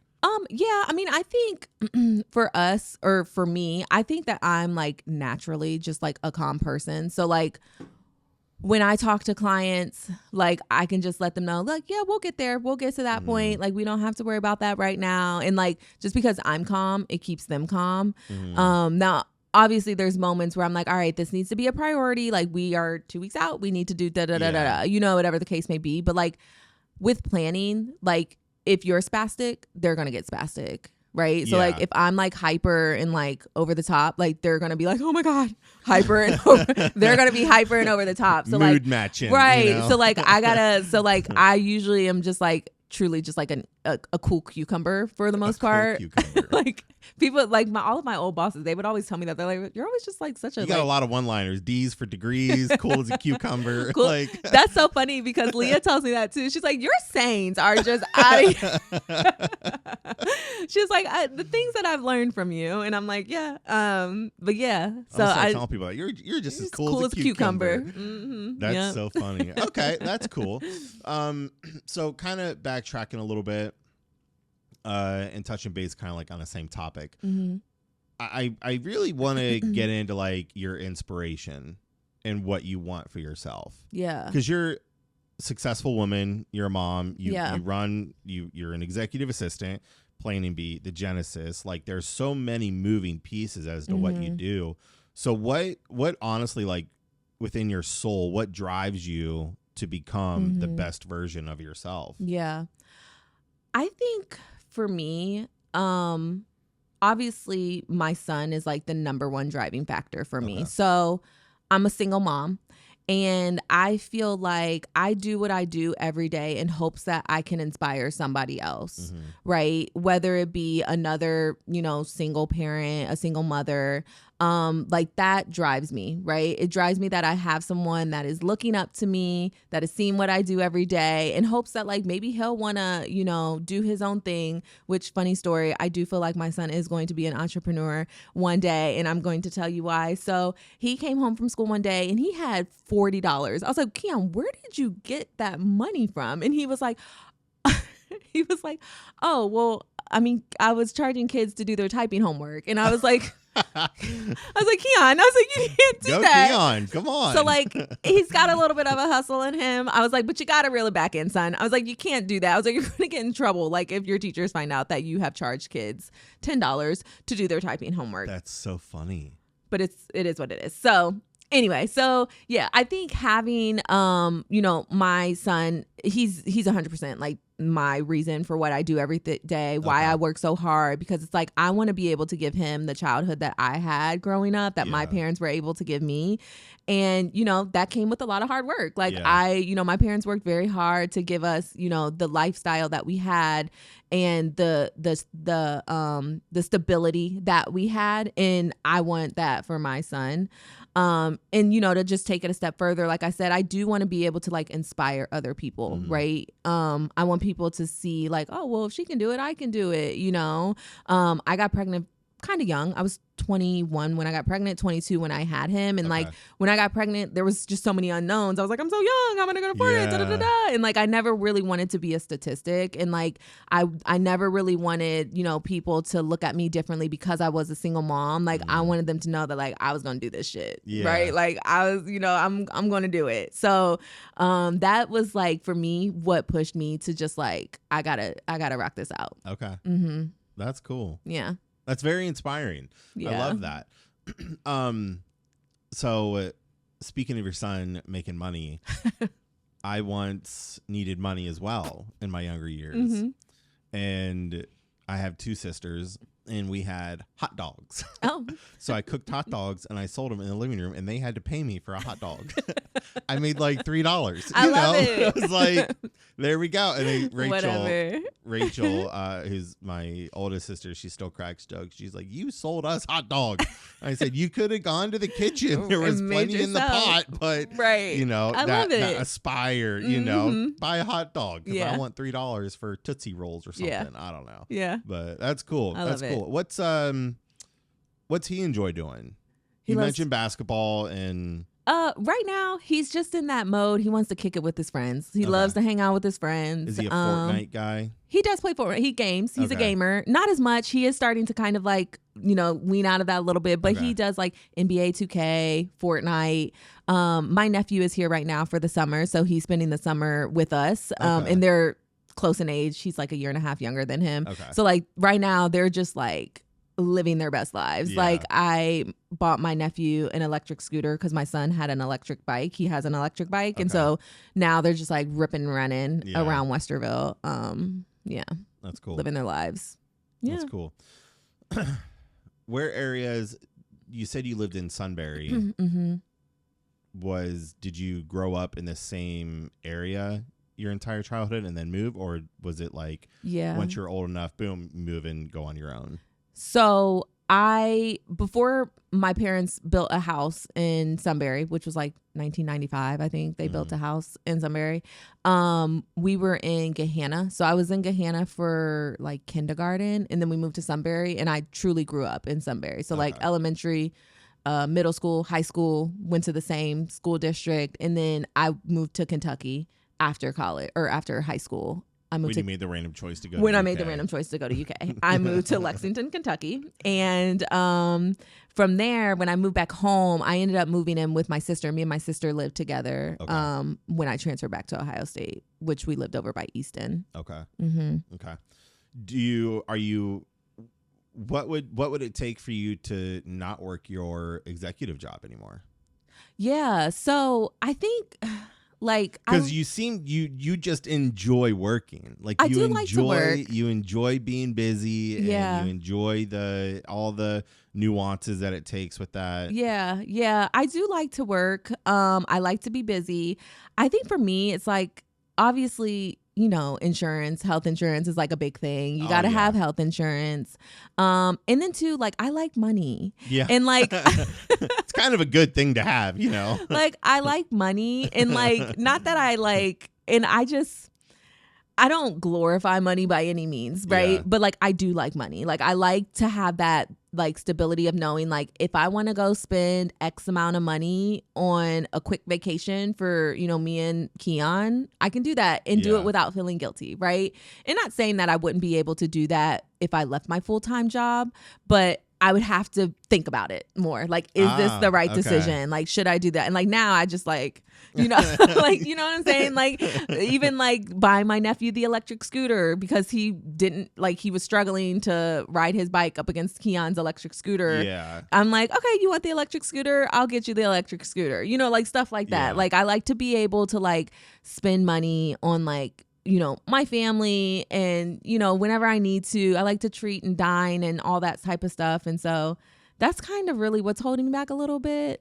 And then too, so like, obviously the health insurance is a big piece. So like, I have a chronic disorder. And so with that, health insurance, the healthcare period is expensive as shit.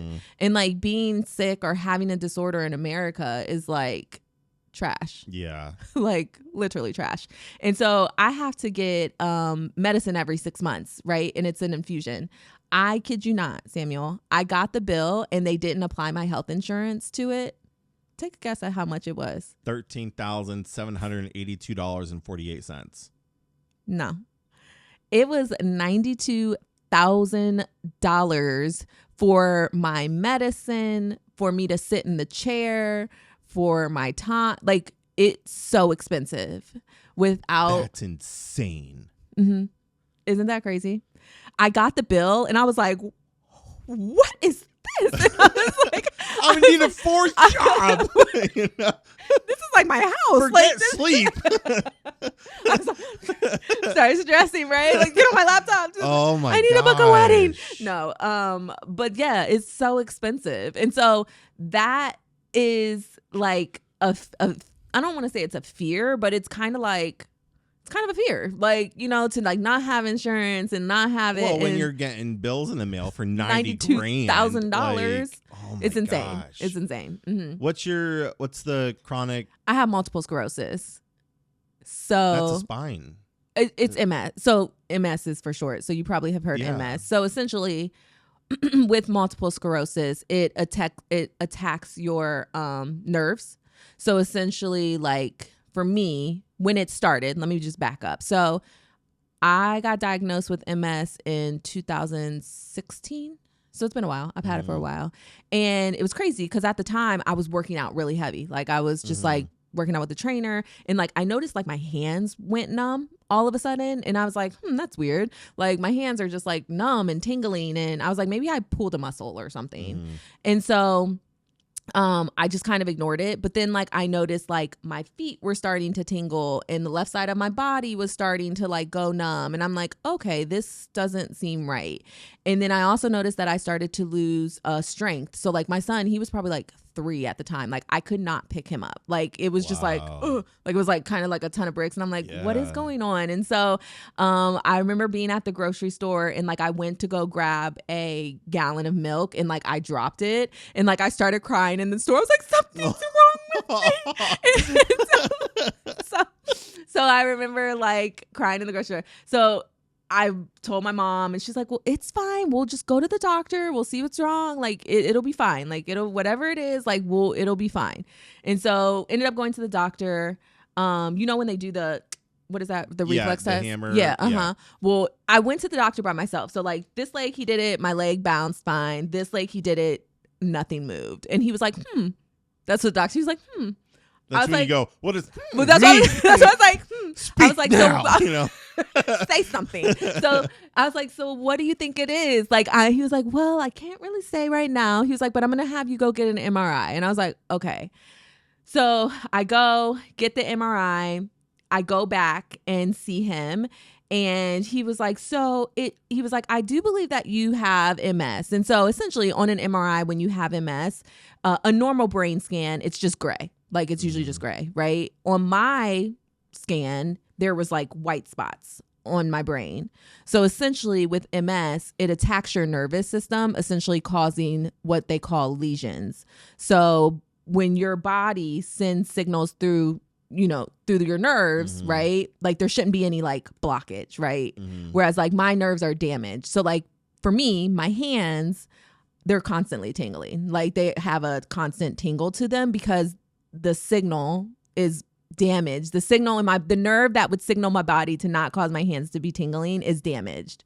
Okay. And it won't repair itself. So like sometimes it'll get better, but like it's constant. Like it's a constant thing for me. So I also have a big lesion on my spine as well. So like a lot of older people that have MS, because the research just wasn't what it was back in the day, some of them are like wheelchair bound, or they have a limp, or, they have what they call cleft foot. So essentially like their leg just kind of like drags a little bit. That's usually because it's like nerve or spine damage. Okay. So I got that news. My mom was like, let's just get a second opinion. I'm like, okay, we'll get a second opinion. So I ended up getting a spinal tap, which that's where they like take fluid from your spine, because apparently if you have MS, there's a certain fluid that'll be in your spine. And I went to a different doctor, the doctor that I see now. And he was like, yeah, it does look like you have MS. Like that's what it is. Luckily for me, like I was young, they caught it early enough. I started treatment. So like, the only thing that is constant for me is like my hands are tingling. When I'm tired, I'm tired. Like if I hit a wall, like I hit a wall, right? Like I'm just like, oh, I gotta lay down. But other than that, like my life it's normal. I will say when I first got the news, I was like, oh my God, like what is happening? And they were like, it's not a death sentence. Yeah. Like you will be fine. Like it'll be fine. So yeah, that's my MS journey. Okay. And so you said you have to get treatment once or every 6 months? 2 times a year. Yep. So I get an infusion, and it's through an IV, and it's like a 6-hour. So they drip the medicine into me over a span of 6 hours. Wow. Okay. I actually have one on Thursday. My next appointment's Thursday. Wow. So I just usually sit there and I'll work and, but it's been great. The medicine. So I didn't start off with that medicine. So I started off taking a pill and my MS was getting worse. And so they switched my medicine to what I'm on now. And it's been going great. They were like, it's going great. Like I haven't had any changes in my MRIs, because they make me get MRIs every year just to like check the progress and make sure that nothing is changing. Like I haven't changed or, gotten worse in probably like 5 years. That's good. That's great. Yeah. Okay. Yeah. So I'm assuming, as busy as you are, there's no physical restrictions? Okay. No. I just try to stay active. Like that's a big thing too with it. With MS is just keeping active, minimizing stress, because that can also like cause your MS to kind of like flare up a little bit. So I try not to stress too much, stay active, eat pretty well, just normal stuff that people should be doing every day anyway. Okay. Like I do just try to focus on those things. Okay. Interesting. Yeah. Interesting. So moving forward, what are some things that, and we kind of touch base on like your own life, what inspires you, and keeping things moving forward.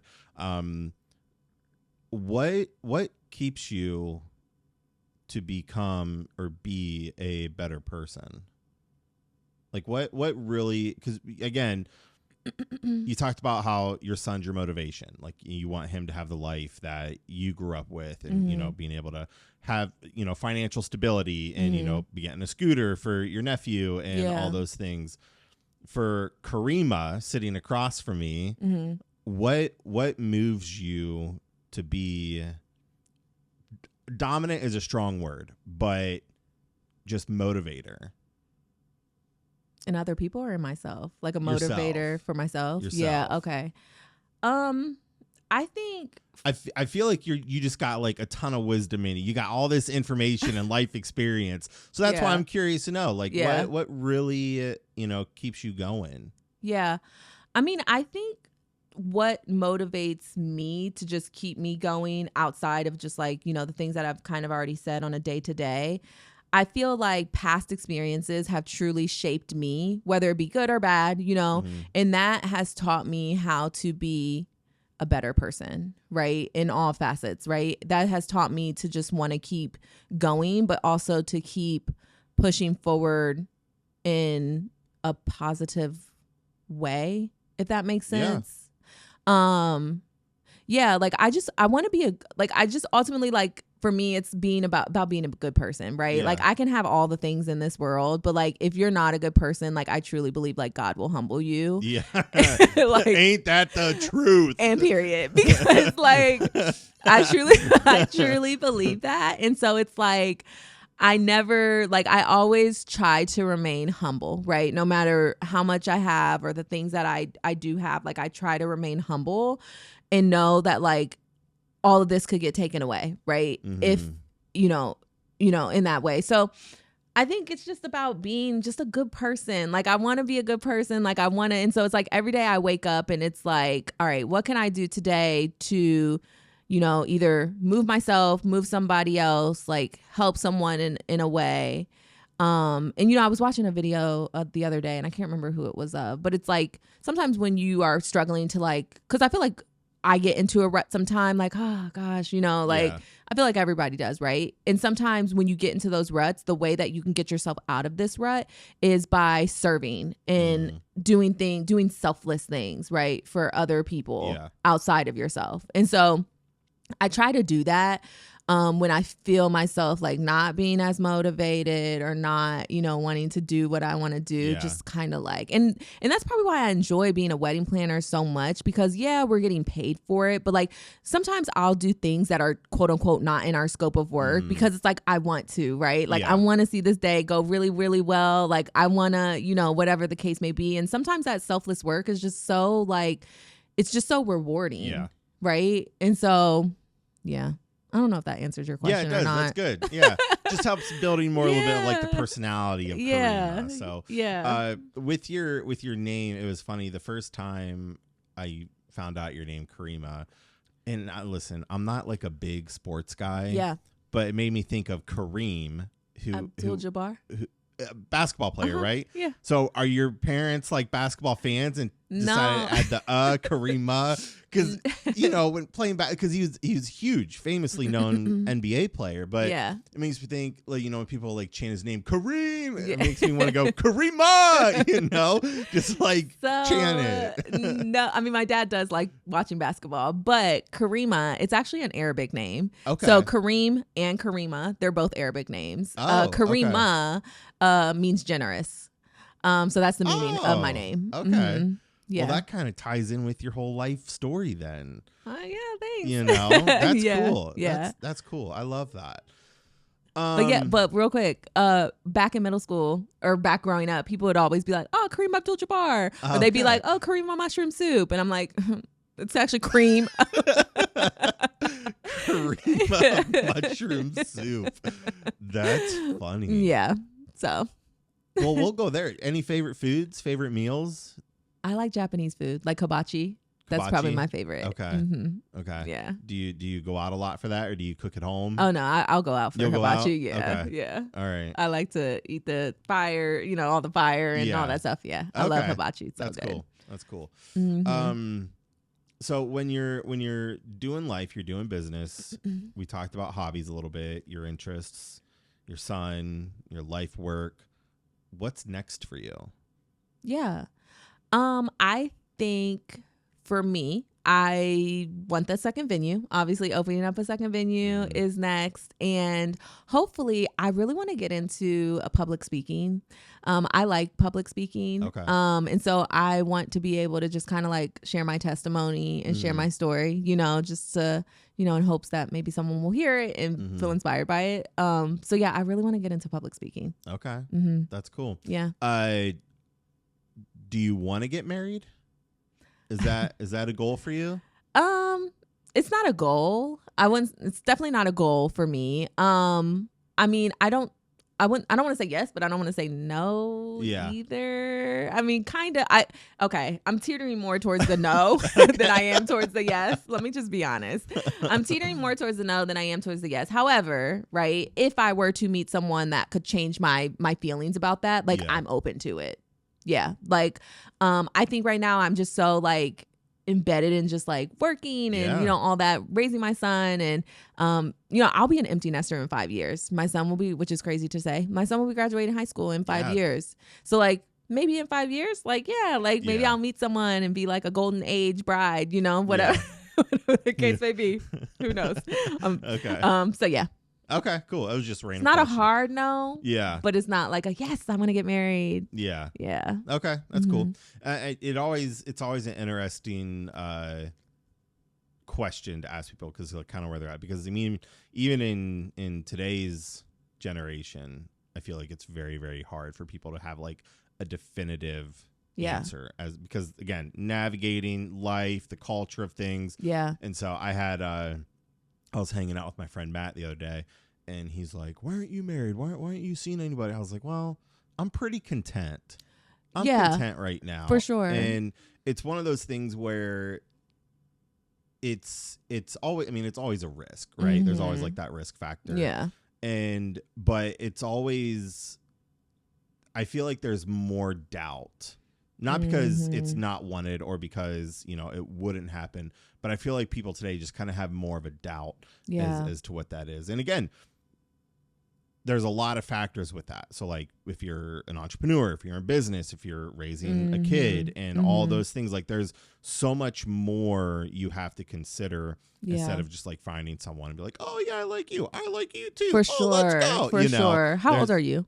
34. You're 34. Yeah. So like, and I feel like dating kind of in your 30s is kind of hard. Yeah. Like it's kind of hard. And like for me, I'm kind of a loner for real. So like I recharge by like being home, laying in bed, being by myself. Yeah. Like I love that. And it's crazy because like my son is kind of the same way. Like he's totally okay playing by himself and, you know, doing all the things. Like he doesn't need me to be in his space constantly, like entertaining him. And so like I've gotten just so used to just like being alone. Yeah. To your point, I'm so content. Yeah. Like if someone comes and you have your systems. I've got my way, you have right? Your systems, the day-to-day Exactly. Yeah. And I'm like bringing someone into that equation is kind of like, do I really want to do that? My peace. Exactly. Don't you disrupt my process. Exactly. And so, yeah, it's difficult in your 30s, I feel like. And I feel like with just like social media and how it plays a factor in dating and relationships, like that's also like another piece of it. I don't know if you feel that way or not, but I feel 100%.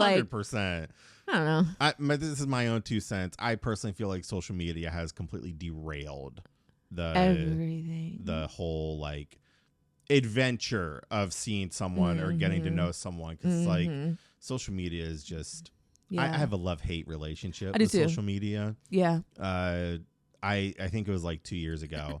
I kind of just like, because again, everybody does everything differently, right? So when it comes to like social media, I made the commitment to just be like, Sam, just get on it when you have something to post. Yeah. Like when you have something to share. Yeah. But like I'm not constantly on it 24/7. Yeah. Making 5 reels a day, making 10 posts a day. I mean, when you're doing podcasting, weddings, and a media company, like, I mean, I'm in my busy season now, so like I feel like I'm on it all the time only because I'm posting you have content. to be. And, right. You got to stay relevant to a degree, you know. But like, I kind of feel bad because it's funny because like I'll post something and I want people to interact, but then when I do post something, it's like I'm not interacting as much as I should be with their content, and it can just suck you in so fast. 100%. And so love-hate relationship with social media. Same. I like, so the Planning Bee page, I don't manage that. My cousin, she does it for me, which is amazing because she's doing a rock star job. Because before she took it over, I would maybe post like once every 6 months. Like it was not good. And so I was like, this is just, it's too much. Like it's just so much. And like, like my personal page, I love to go on there and just like laugh. Like I do like to just look at memes and just like laugh and like, you know, just mindless things that I can do laying in bed at night in the dark. Like I usually will just do that at night when I'm laying in bed, like, you know, just log on and just whatever. 20 minutes of downtime. Yeah. Like it's just kind of like how I unwind a little bit just to like catch up with the world. Right. But yeah, I hate social media in that way. Like from a business perspective, like having to post all the time, like that is just not my lane. I don't. Yeah, I think so. Like the end or the beginning of last year, so like 2024, I would make like a ton of reels from like past weddings that I've covered just so that I could like stay relevant and stuff. And it was maybe like 5 months of like really being intentional, and then I was just tired. Like editing was wearing me out. It was exhausting. And so, and again, from my perspective, like anything I post, it has to be a professional standard. Like there has to be a level of excellence to it. I can't just post to post. Right. And that's kind of like the outlet with this podcast. It's like, let's keep it very basic, very simple. And I kind of treat the Bears Don't Fly social handles kind of like my own personal life, but then also there's that level of excellence, you know, because you want to display people professionalism. Like my wedding page, like have to display professionalism or, you know, edited behind the scenes content. And then with my CC Pro, it's like I can only post business things. Right. And so yeah, editing is a lot, but again, that standard of excellence is required for sure. And so yeah. How do you navigate that with your endeavors? Like, what's your standard of excellence? Your between personalhood, business, corporate. What are your thoughts on that? I mean, I think I show up the same way on my personal as I do on my business page. Obviously, my personal, like I feel like that because people will follow my personal page, like from my business page. Which I love your name, by the way. Thank you. It's so funny. I saw that and I was like, why is this so fitting? Like yes. So I think that my personal page though, it's funny because a lot of like my brides or past couples that have followed me on my personal page, like they kind of see me in a different light, like in a different way, right? Like they it's see kind of like more subtle. Yeah, more like I always genuine. show up as like professional Karima, whereas like my personal page, like they can see like, oh, like I laughed about this, or you know, and they're also laughing about this, you know, like so I think it just kind of shows me in a different way. Obviously, like I keep it as, you know, like I still keep it professional, you know, as much as it can be, given that it's a personal page. But yeah, like I just try to show up like true to me. Like this is me. Like this is who you're getting. Like like, and most of them see that when they're working with me. Like once we start working together, like they'll see like who I am as a person. Like so yeah. That's cool. When you book couples, I'm sure Leah is a part of it. When they first initially reach out, do they pick who they get to work with, or do you just kind of like do a cycle? We do a cycle. Okay. Yeah, we do round robin. So like we'll get a lead, I'll get it, next person, Leah will get it, then Ashley, and then we'll just kind of keep going in that way. Okay. Yeah. Do you feel like that's like the best way to handle things? I think so. To keep it just kind of fair and consistent. Obviously, like if let's just say July of next year, Leah's like, I already got 4 weddings. Like, I can't take this lead. Then it'll just kind of go around. Okay. I think just from a consistency standpoint, just to make sure that like everybody's getting an opportunity to like possibly book a wedding, I think doing it that way is the most easiest way. Yeah. Yeah, that makes sense. Have you always been an early riser? Ever since having a kid. Yeah, so like I feel like that would do it. That would do it. Yeah. Yeah. It always amazes me. So like I go in certain seasons. Yeah. Where like I think just like 2 weeks ago, I was waking up at 6:30 a.m. was probably the earliest. And, Yeah. I would just wake up. Like my alarm would be set for later, but then I just would randomly wake up. It's like, all right, let's time to get to work. And I feel like that's when I have a lot on my plate with editing, and I have due dates. So like that more alertness kind of puts a little bit of stress on the two complete projects. But then there's some, because again, I'm a night owl. So like I get a lot of my work done in the night because I'm just out throughout the day and mainly procrastinating during the day. But I go through moments where like time to get to work, you know? So typically I'll go to bed at like 1 a.m. to 2 a.m. and then I'll wake up at like 9 a.m., 9:30 around that time. Yeah. And what's funny is I was talking with a friend, and he's getting into like subscriptions and people paying him for what he does to teach them, show them. We were just talking about, you know, whatever. And he's like, yeah, I wake up at like 6 a.m. every day. He's like, without a thought. He's like, I'm in the gym. I'm like, well, that's cool. He goes, then I go home. He's like, and he's a really good guy, but he's like, then I go home, cook my meal. He's like, it's just second nature. He's like, what time do you wake up? And I was like, on average, 10 a.m. He just looked at me and he's like, seriously? And I go, yeah, because it works for me. Yeah. You know? Yeah. And he has a family, kids, and all that. And I said, it's a different perspective on life because, for sure, you know, I don't have kids, not married. Like, I do what works for me and my system of processing. And I said, it'd probably be different if I had a life like yours. Like, I would have to wake up that early and I would have to get more work done during the day. Yeah. The normal working hours so that I have my evenings free. I said, right now, I keep my evenings somewhat busy just with editing and stuff because that works. Yeah. And so, yeah, it's always interesting to know people's patterns and lifespans. I mean, I know a guy who wakes up at 3 a.m. every day. Well, that's like, do you know who Eric Thomas is? E.T., the hip hop preacher. He's like a motivational speaker. He's like the top motivational speaker in the world. The name sounds familiar, yeah. Yeah, he wakes up every day, 3 a.m., like every day. Like that is his yeah. If it works, it works. Yeah. You know, I if mean, it works for you.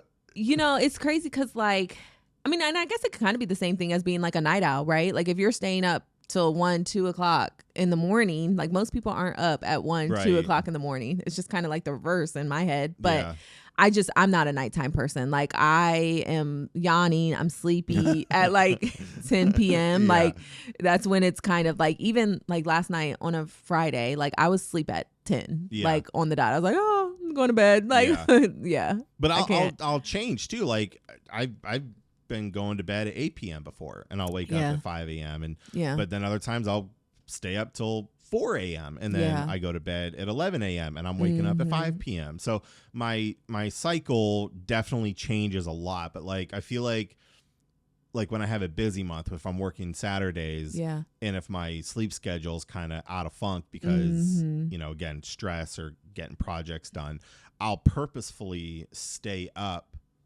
late on like a Friday morning. Yeah. That way I'm in bed at a certain time so that I'm fully aware on a Saturday or Sunday job. Right. And I feel like I've learned to navigate that pretty well. Yeah. To ensure, you know, that I am who I need to be when I show up for a client and for sure. all the things. So, but yeah, just different seasons, different lives. What sort of motivation would you give when you would begin to do like public speaking? Yeah, I think probably the biggest thing that I would probably discuss and kind of talk through motivation, like no matter what your life circumstances are, like you can truly achieve anything. I truly believe that. Like I feel like there is nothing that I could not do. If I wanted to go be a doctor, like I could study and be a doctor, right? Like there's literally nothing that I feel like I cannot do. And it was funny because my dad made a comment like a couple of weeks ago, and he was talking to my mom, and we were just out at the house, and he was like, Karima just has that dog in her. Like she's like, oh, like she's gonna go after it. Like I just feel like in this life, right? Like there's, regardless of your circumstances or what it is that you're going through, like if you feel like you can do it, you can do it, right? Like I've had things that have interfered with my life, whether it be positive, negative, being diagnosed with MS, thinking that it was a death sentence, right? Being a single mom, not expecting to be a single parent, you know, like all those things. But like at the end of the day, like I came out on top from all of those things. Mm-hmm.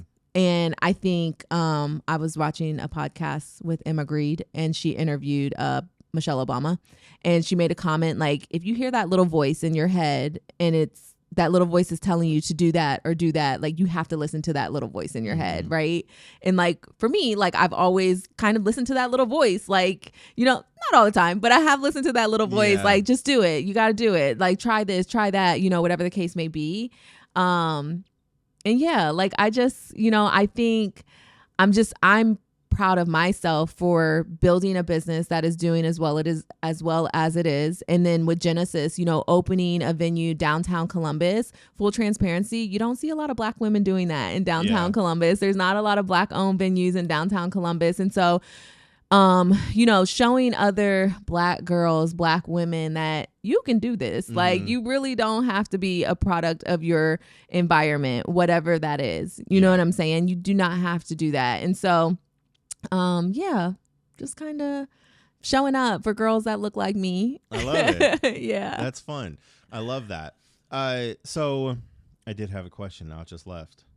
I swear this happens. It's okay. Every single episode.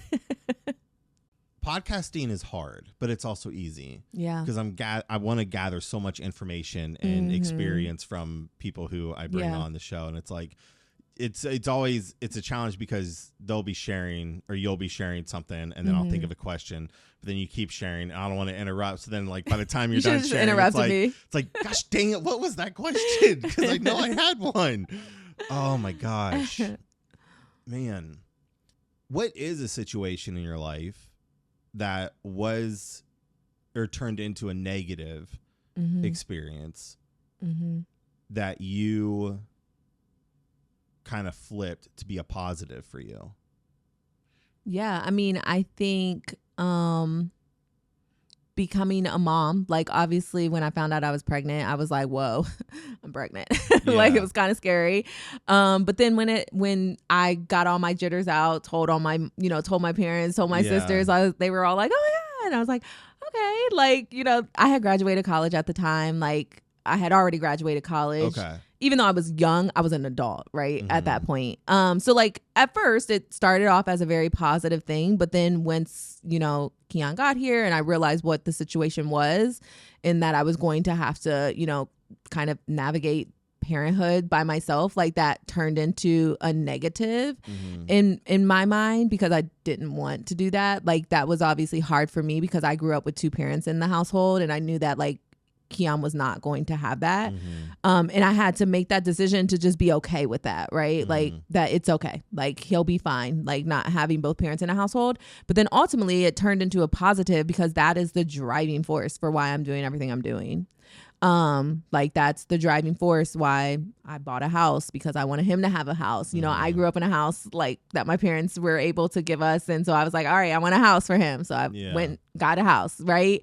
Not a lot of people do that. Like, you know, there's not a lot of people that can, you know, go and buy a house and get that opportunity to be a homeowner or whatever the case may be. I started a business that's doing really well. You know, so that turned it into a positive. Yeah. I like that. Good. So when you were in college in Kentucky, what was your college days like? What like were you like a huge party girl? Were you going out living the crazy, you know, experiencing like the college life, or were you kind of like buckled down, studying, getting your D's so you can get your my degree, you know? No. So when I went to UK, I was definitely not a student. Like that was not my first priority, was to like go to classes, which was part of the reason why I had to come home. So like I had a scholarship when I went to UK. I ended up losing my scholarship and my parents were like, Karima, if you lost your scholarship? I did. How do you lose a scholarship? My grades, they just weren't hitting. Then my grades are not doing what they were supposed to be doing. And so my parents are like, Karima, you got to come home. They were like, if you're not going to do the right things, like that school is too expensive for you to be up there not doing the right things. So like I tried to turn it around, but then ultimately like I just didn't like it. So I ended up transferring. But that was kind of part of the reason too, because I just So no, I was not. We partied a lot. Okay. I met my best friend down there, who is Keon's godmom. Okay. We partied. We had fun. Okay. Yeah. All yeah. Right. So do you feel like being an entrepreneur, business owner, you found that, what's the word? Not like state of personality, but that kind of like internal knowing, like you're better at doing business and building something for yourself rather than learning textbook experience. Oh, for sure. Because that's how I was. Mm-hmm. I was an average D student, like again, barely passing. Like it was a godsend that I graduated high school. Yeah. Like that's how proud my mom was, because nobody believed it was going to happen, because I just hated textbook learning so much. Yes.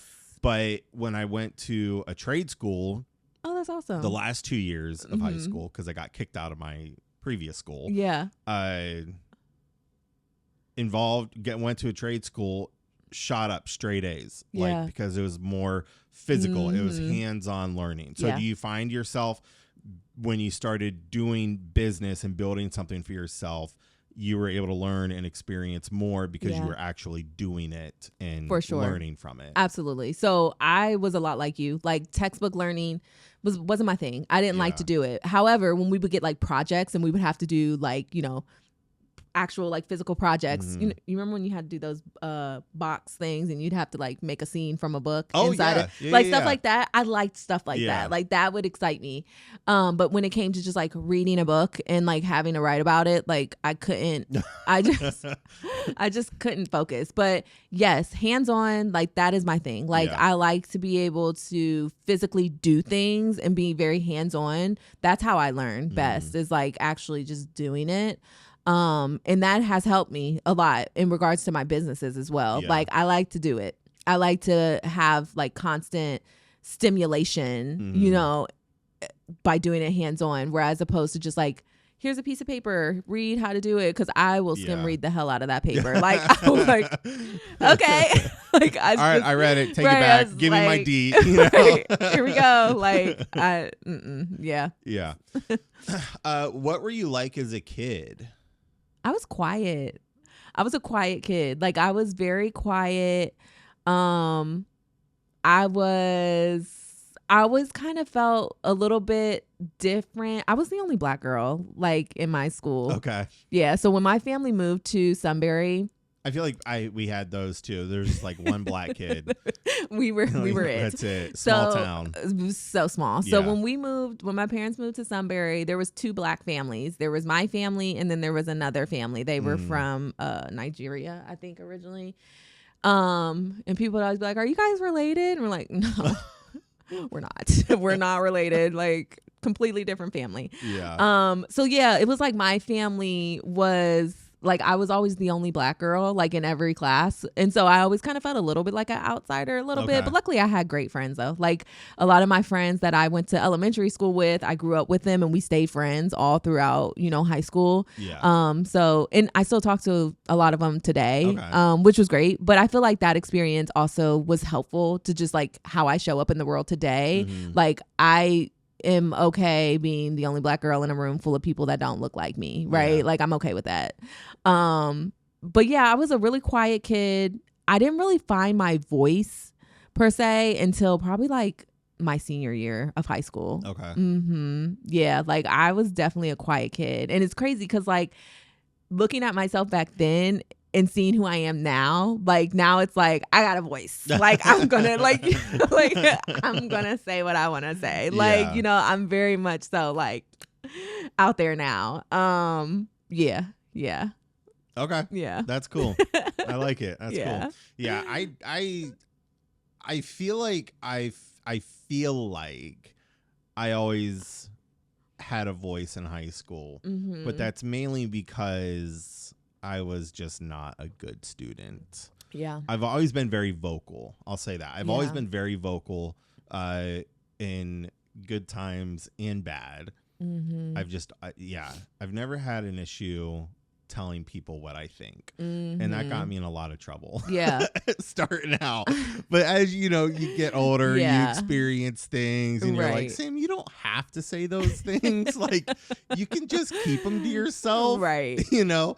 I loved fighting in high school. Like That's awesome. Oh, I loved it. Like physically? Yeah, really? Physically. Yeah, I loved it. I loved the aggression, but it was also releasing for me. So I did it trained, but then, you know, we would do like high school parties. You go to your friend's house.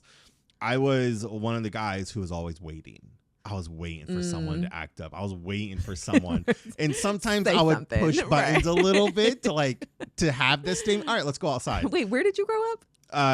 So I grew up in Carrollton, Ohio. Okay. But then when my mom remarried, we moved to Brookfield, Ohio. Okay. Which is like Warren, Youngstown area. Oh, okay. But yeah, I loved scrapping. Yeah, I mean, especially at Youngstown. high school parties. It's kind of rough. Like, you know, it was fun. It was good times. I love it. But then there are also bad times. Like I've gotten the shit kicked out of me a few times. Yeah. But it's like it's whatever. That's bros being bros, if you know, whatever. So but yeah, I was always vocal. But then as it was like when I moved down here, got more serious into weightlifting and strongman competitions and doing all those things, it was like, I don't have time to fight anymore. I'm tired. And people who were in my life now, or who were becoming to be a part of my life, were like, they were showing a representation of what I could have or what I could be like. And, you know, so yeah, you just, you know, maturity. Yeah. You know, maturity is a great thing. For sure. You know, especially when you want to make something for yourself, and you kind of, for sure. You kind of have to be level headed to go after certain things. And so, but sometimes, I mean, it's warranted, like a couple crash out moments, like, you know, like, I mean, Ditch, I get it. Like, I've never been in a physical fight. Like, it takes a lot for me to get like angry, like super angry. Like, I can I don't say a lot. When I do say a lot, like I say a lot, right? But it takes a lot for me to get to the point where I'm like, you know. Karima's throwing punches. Like, it takes a lot. You see that right hook? You know.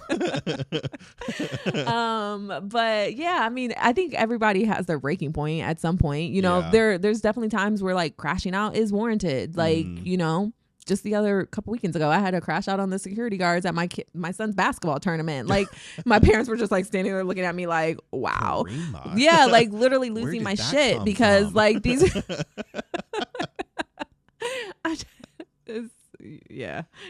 I get it. It's always interesting, like the people who are genuinely like the most outgoing or open personality. Generally the people you don't want to piss off.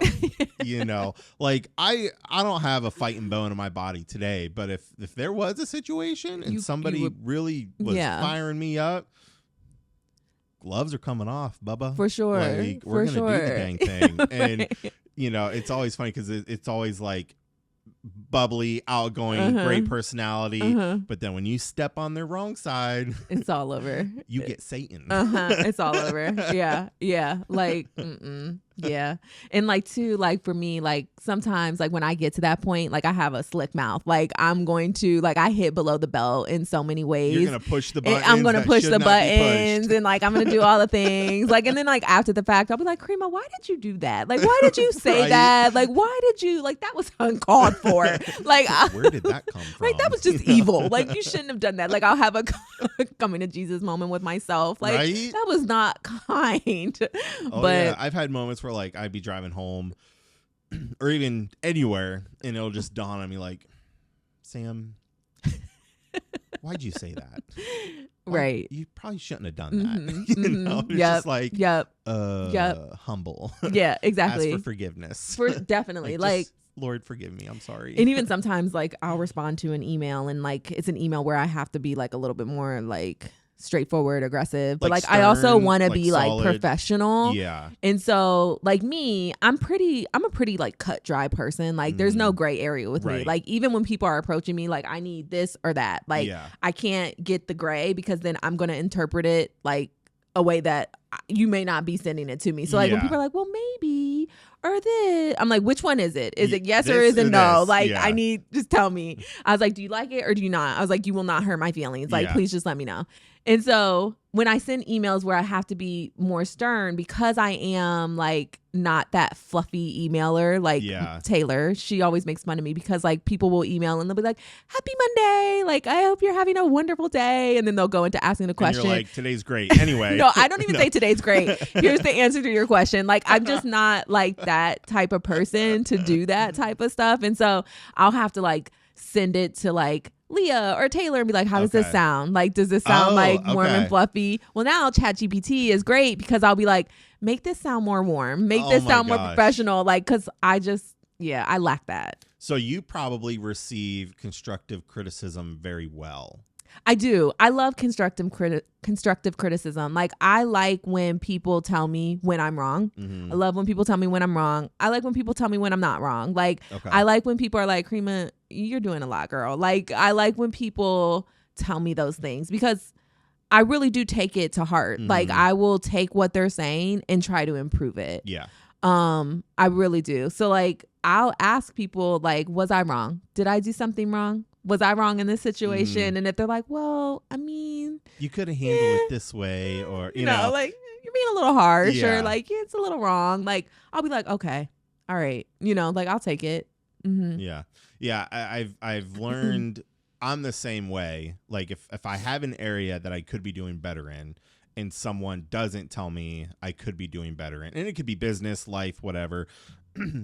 It puts me in a position to go, are you aware of our friendship to the level I need it to be at? Yeah. And I have now I don't do that with everybody because then you kind of let them start dictating and controlling your life.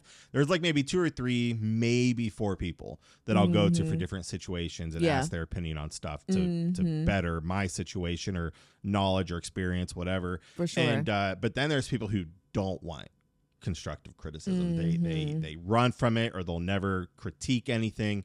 And I feel like as entrepreneurs, you kind of have to be open to get constructive criticism. 100%. And like even when I first started out, like I thought my videos were the best ever, and like they were so amazing. And I go back now and I'm like, dear God, Sam, what were you doing? Like where were my friends at telling me that this looks like crap, Right. But at the time it worked. It was the area I was at. It's what I was doing to the best of my ability. But it's always interesting because like I know people who don't handle constructive criticism very well, and it's almost like in a state of it puts them down in a like not a victim state, but like it kind of just like hurts them a bit. And so navigating that, I just think there's 2 types of people: those who receive it really well and who want it to grow from it. And then there's the other type where it's like, no, I'm good. I don't need it. I don't want it. Yeah. And that's tough because I mean, those type of people that are like that, it's gonna affect your growth, right? Not even just as a business owner, but just as a person in general, right? Like, I want people to tell me when I'm wrong, right? Yeah. I want people to tell me if they have in a way that allows you to grow. For sure. Like, I don't want to be like, Karima, you know, like, suck, right? Like, you're a terrible person. Like, don't try to like, don't hurt me, right? Like, give me a positive first, like, Yeah, give me the sandwich method. Yeah, like, and so I think. So a real scenario, like I had a girl that I ultimately ended up letting her go from the Planning B team, but like we still talk today. Like she's still, someone that I can text her. She's texted me. Okay. She sent me, she put me as a referral for a new job. You know what I'm saying? Yeah. Because it's just a level of respect, right? I'm big on tone of voice. I feel like that is also another thing when it comes to delivering a message. Like your tone, it's got to be right. Yeah. Because when someone's tone is not right, like that is like a trigger. Like my head goes, how are you talking to me right now? Like it's just, who are you talking to? Who are you talking to? You Like, step outside. We have to fight. Here comes the right. Like, hold up. But so tone is like so important. And then like too, like you can't just like deliver all bad, right? Yeah. So like with this girl, like she did a lot of great things. Like there were a lot of things that she did great, but there were some things that were just lacking where she needed improvement. Unfortunately, it just wasn't going to work for us in that moment. And so we needed to kind of go separate ways. But like I said, like she was like, thank you. Like, who thanks someone? Like, you know, if you have someone thanking you after being let go from a job, like that's how you know, like you did it in such a way that was like respectful. But then obviously she was open to receiving the feedback. Right. And so I think with criticism in any way, shape, or form, like you just have to have the right tone. You got to have some positives because it's not all bad. Like at the end of the day, like when people do things, like it's not all negative. Right. But then being able to like share the opportunities in a way that's just respectful. Yeah. You know. Yeah. So I love that. That's awesome. Yeah. Well, we're kind of nearing towards the end. Awesome. I had fun. It was great having you on. Do you want to shoot any plugins at all? Yeah. So follow the Planning Bee at the Planning Bee Plans. And then you can follow Genesis at Genesis Downtown. Cool. Yeah. And that's it. Awesome. I mean, if you want to follow my personal page, because I think I'm kind of funny sometimes, at Karima of the Crop. Karima Karima. That's so fun. Such a fun name. Cool. Well, go to bearsdon'tfly.com for all the information. And as always, subscribe and follow on YouTube, Spotify, TikTok, Facebook, all the platforms. bearsdon'tfly.com. Awesome. Thank you. Yeah, this was so much fun. It was good. I love it. Awesome.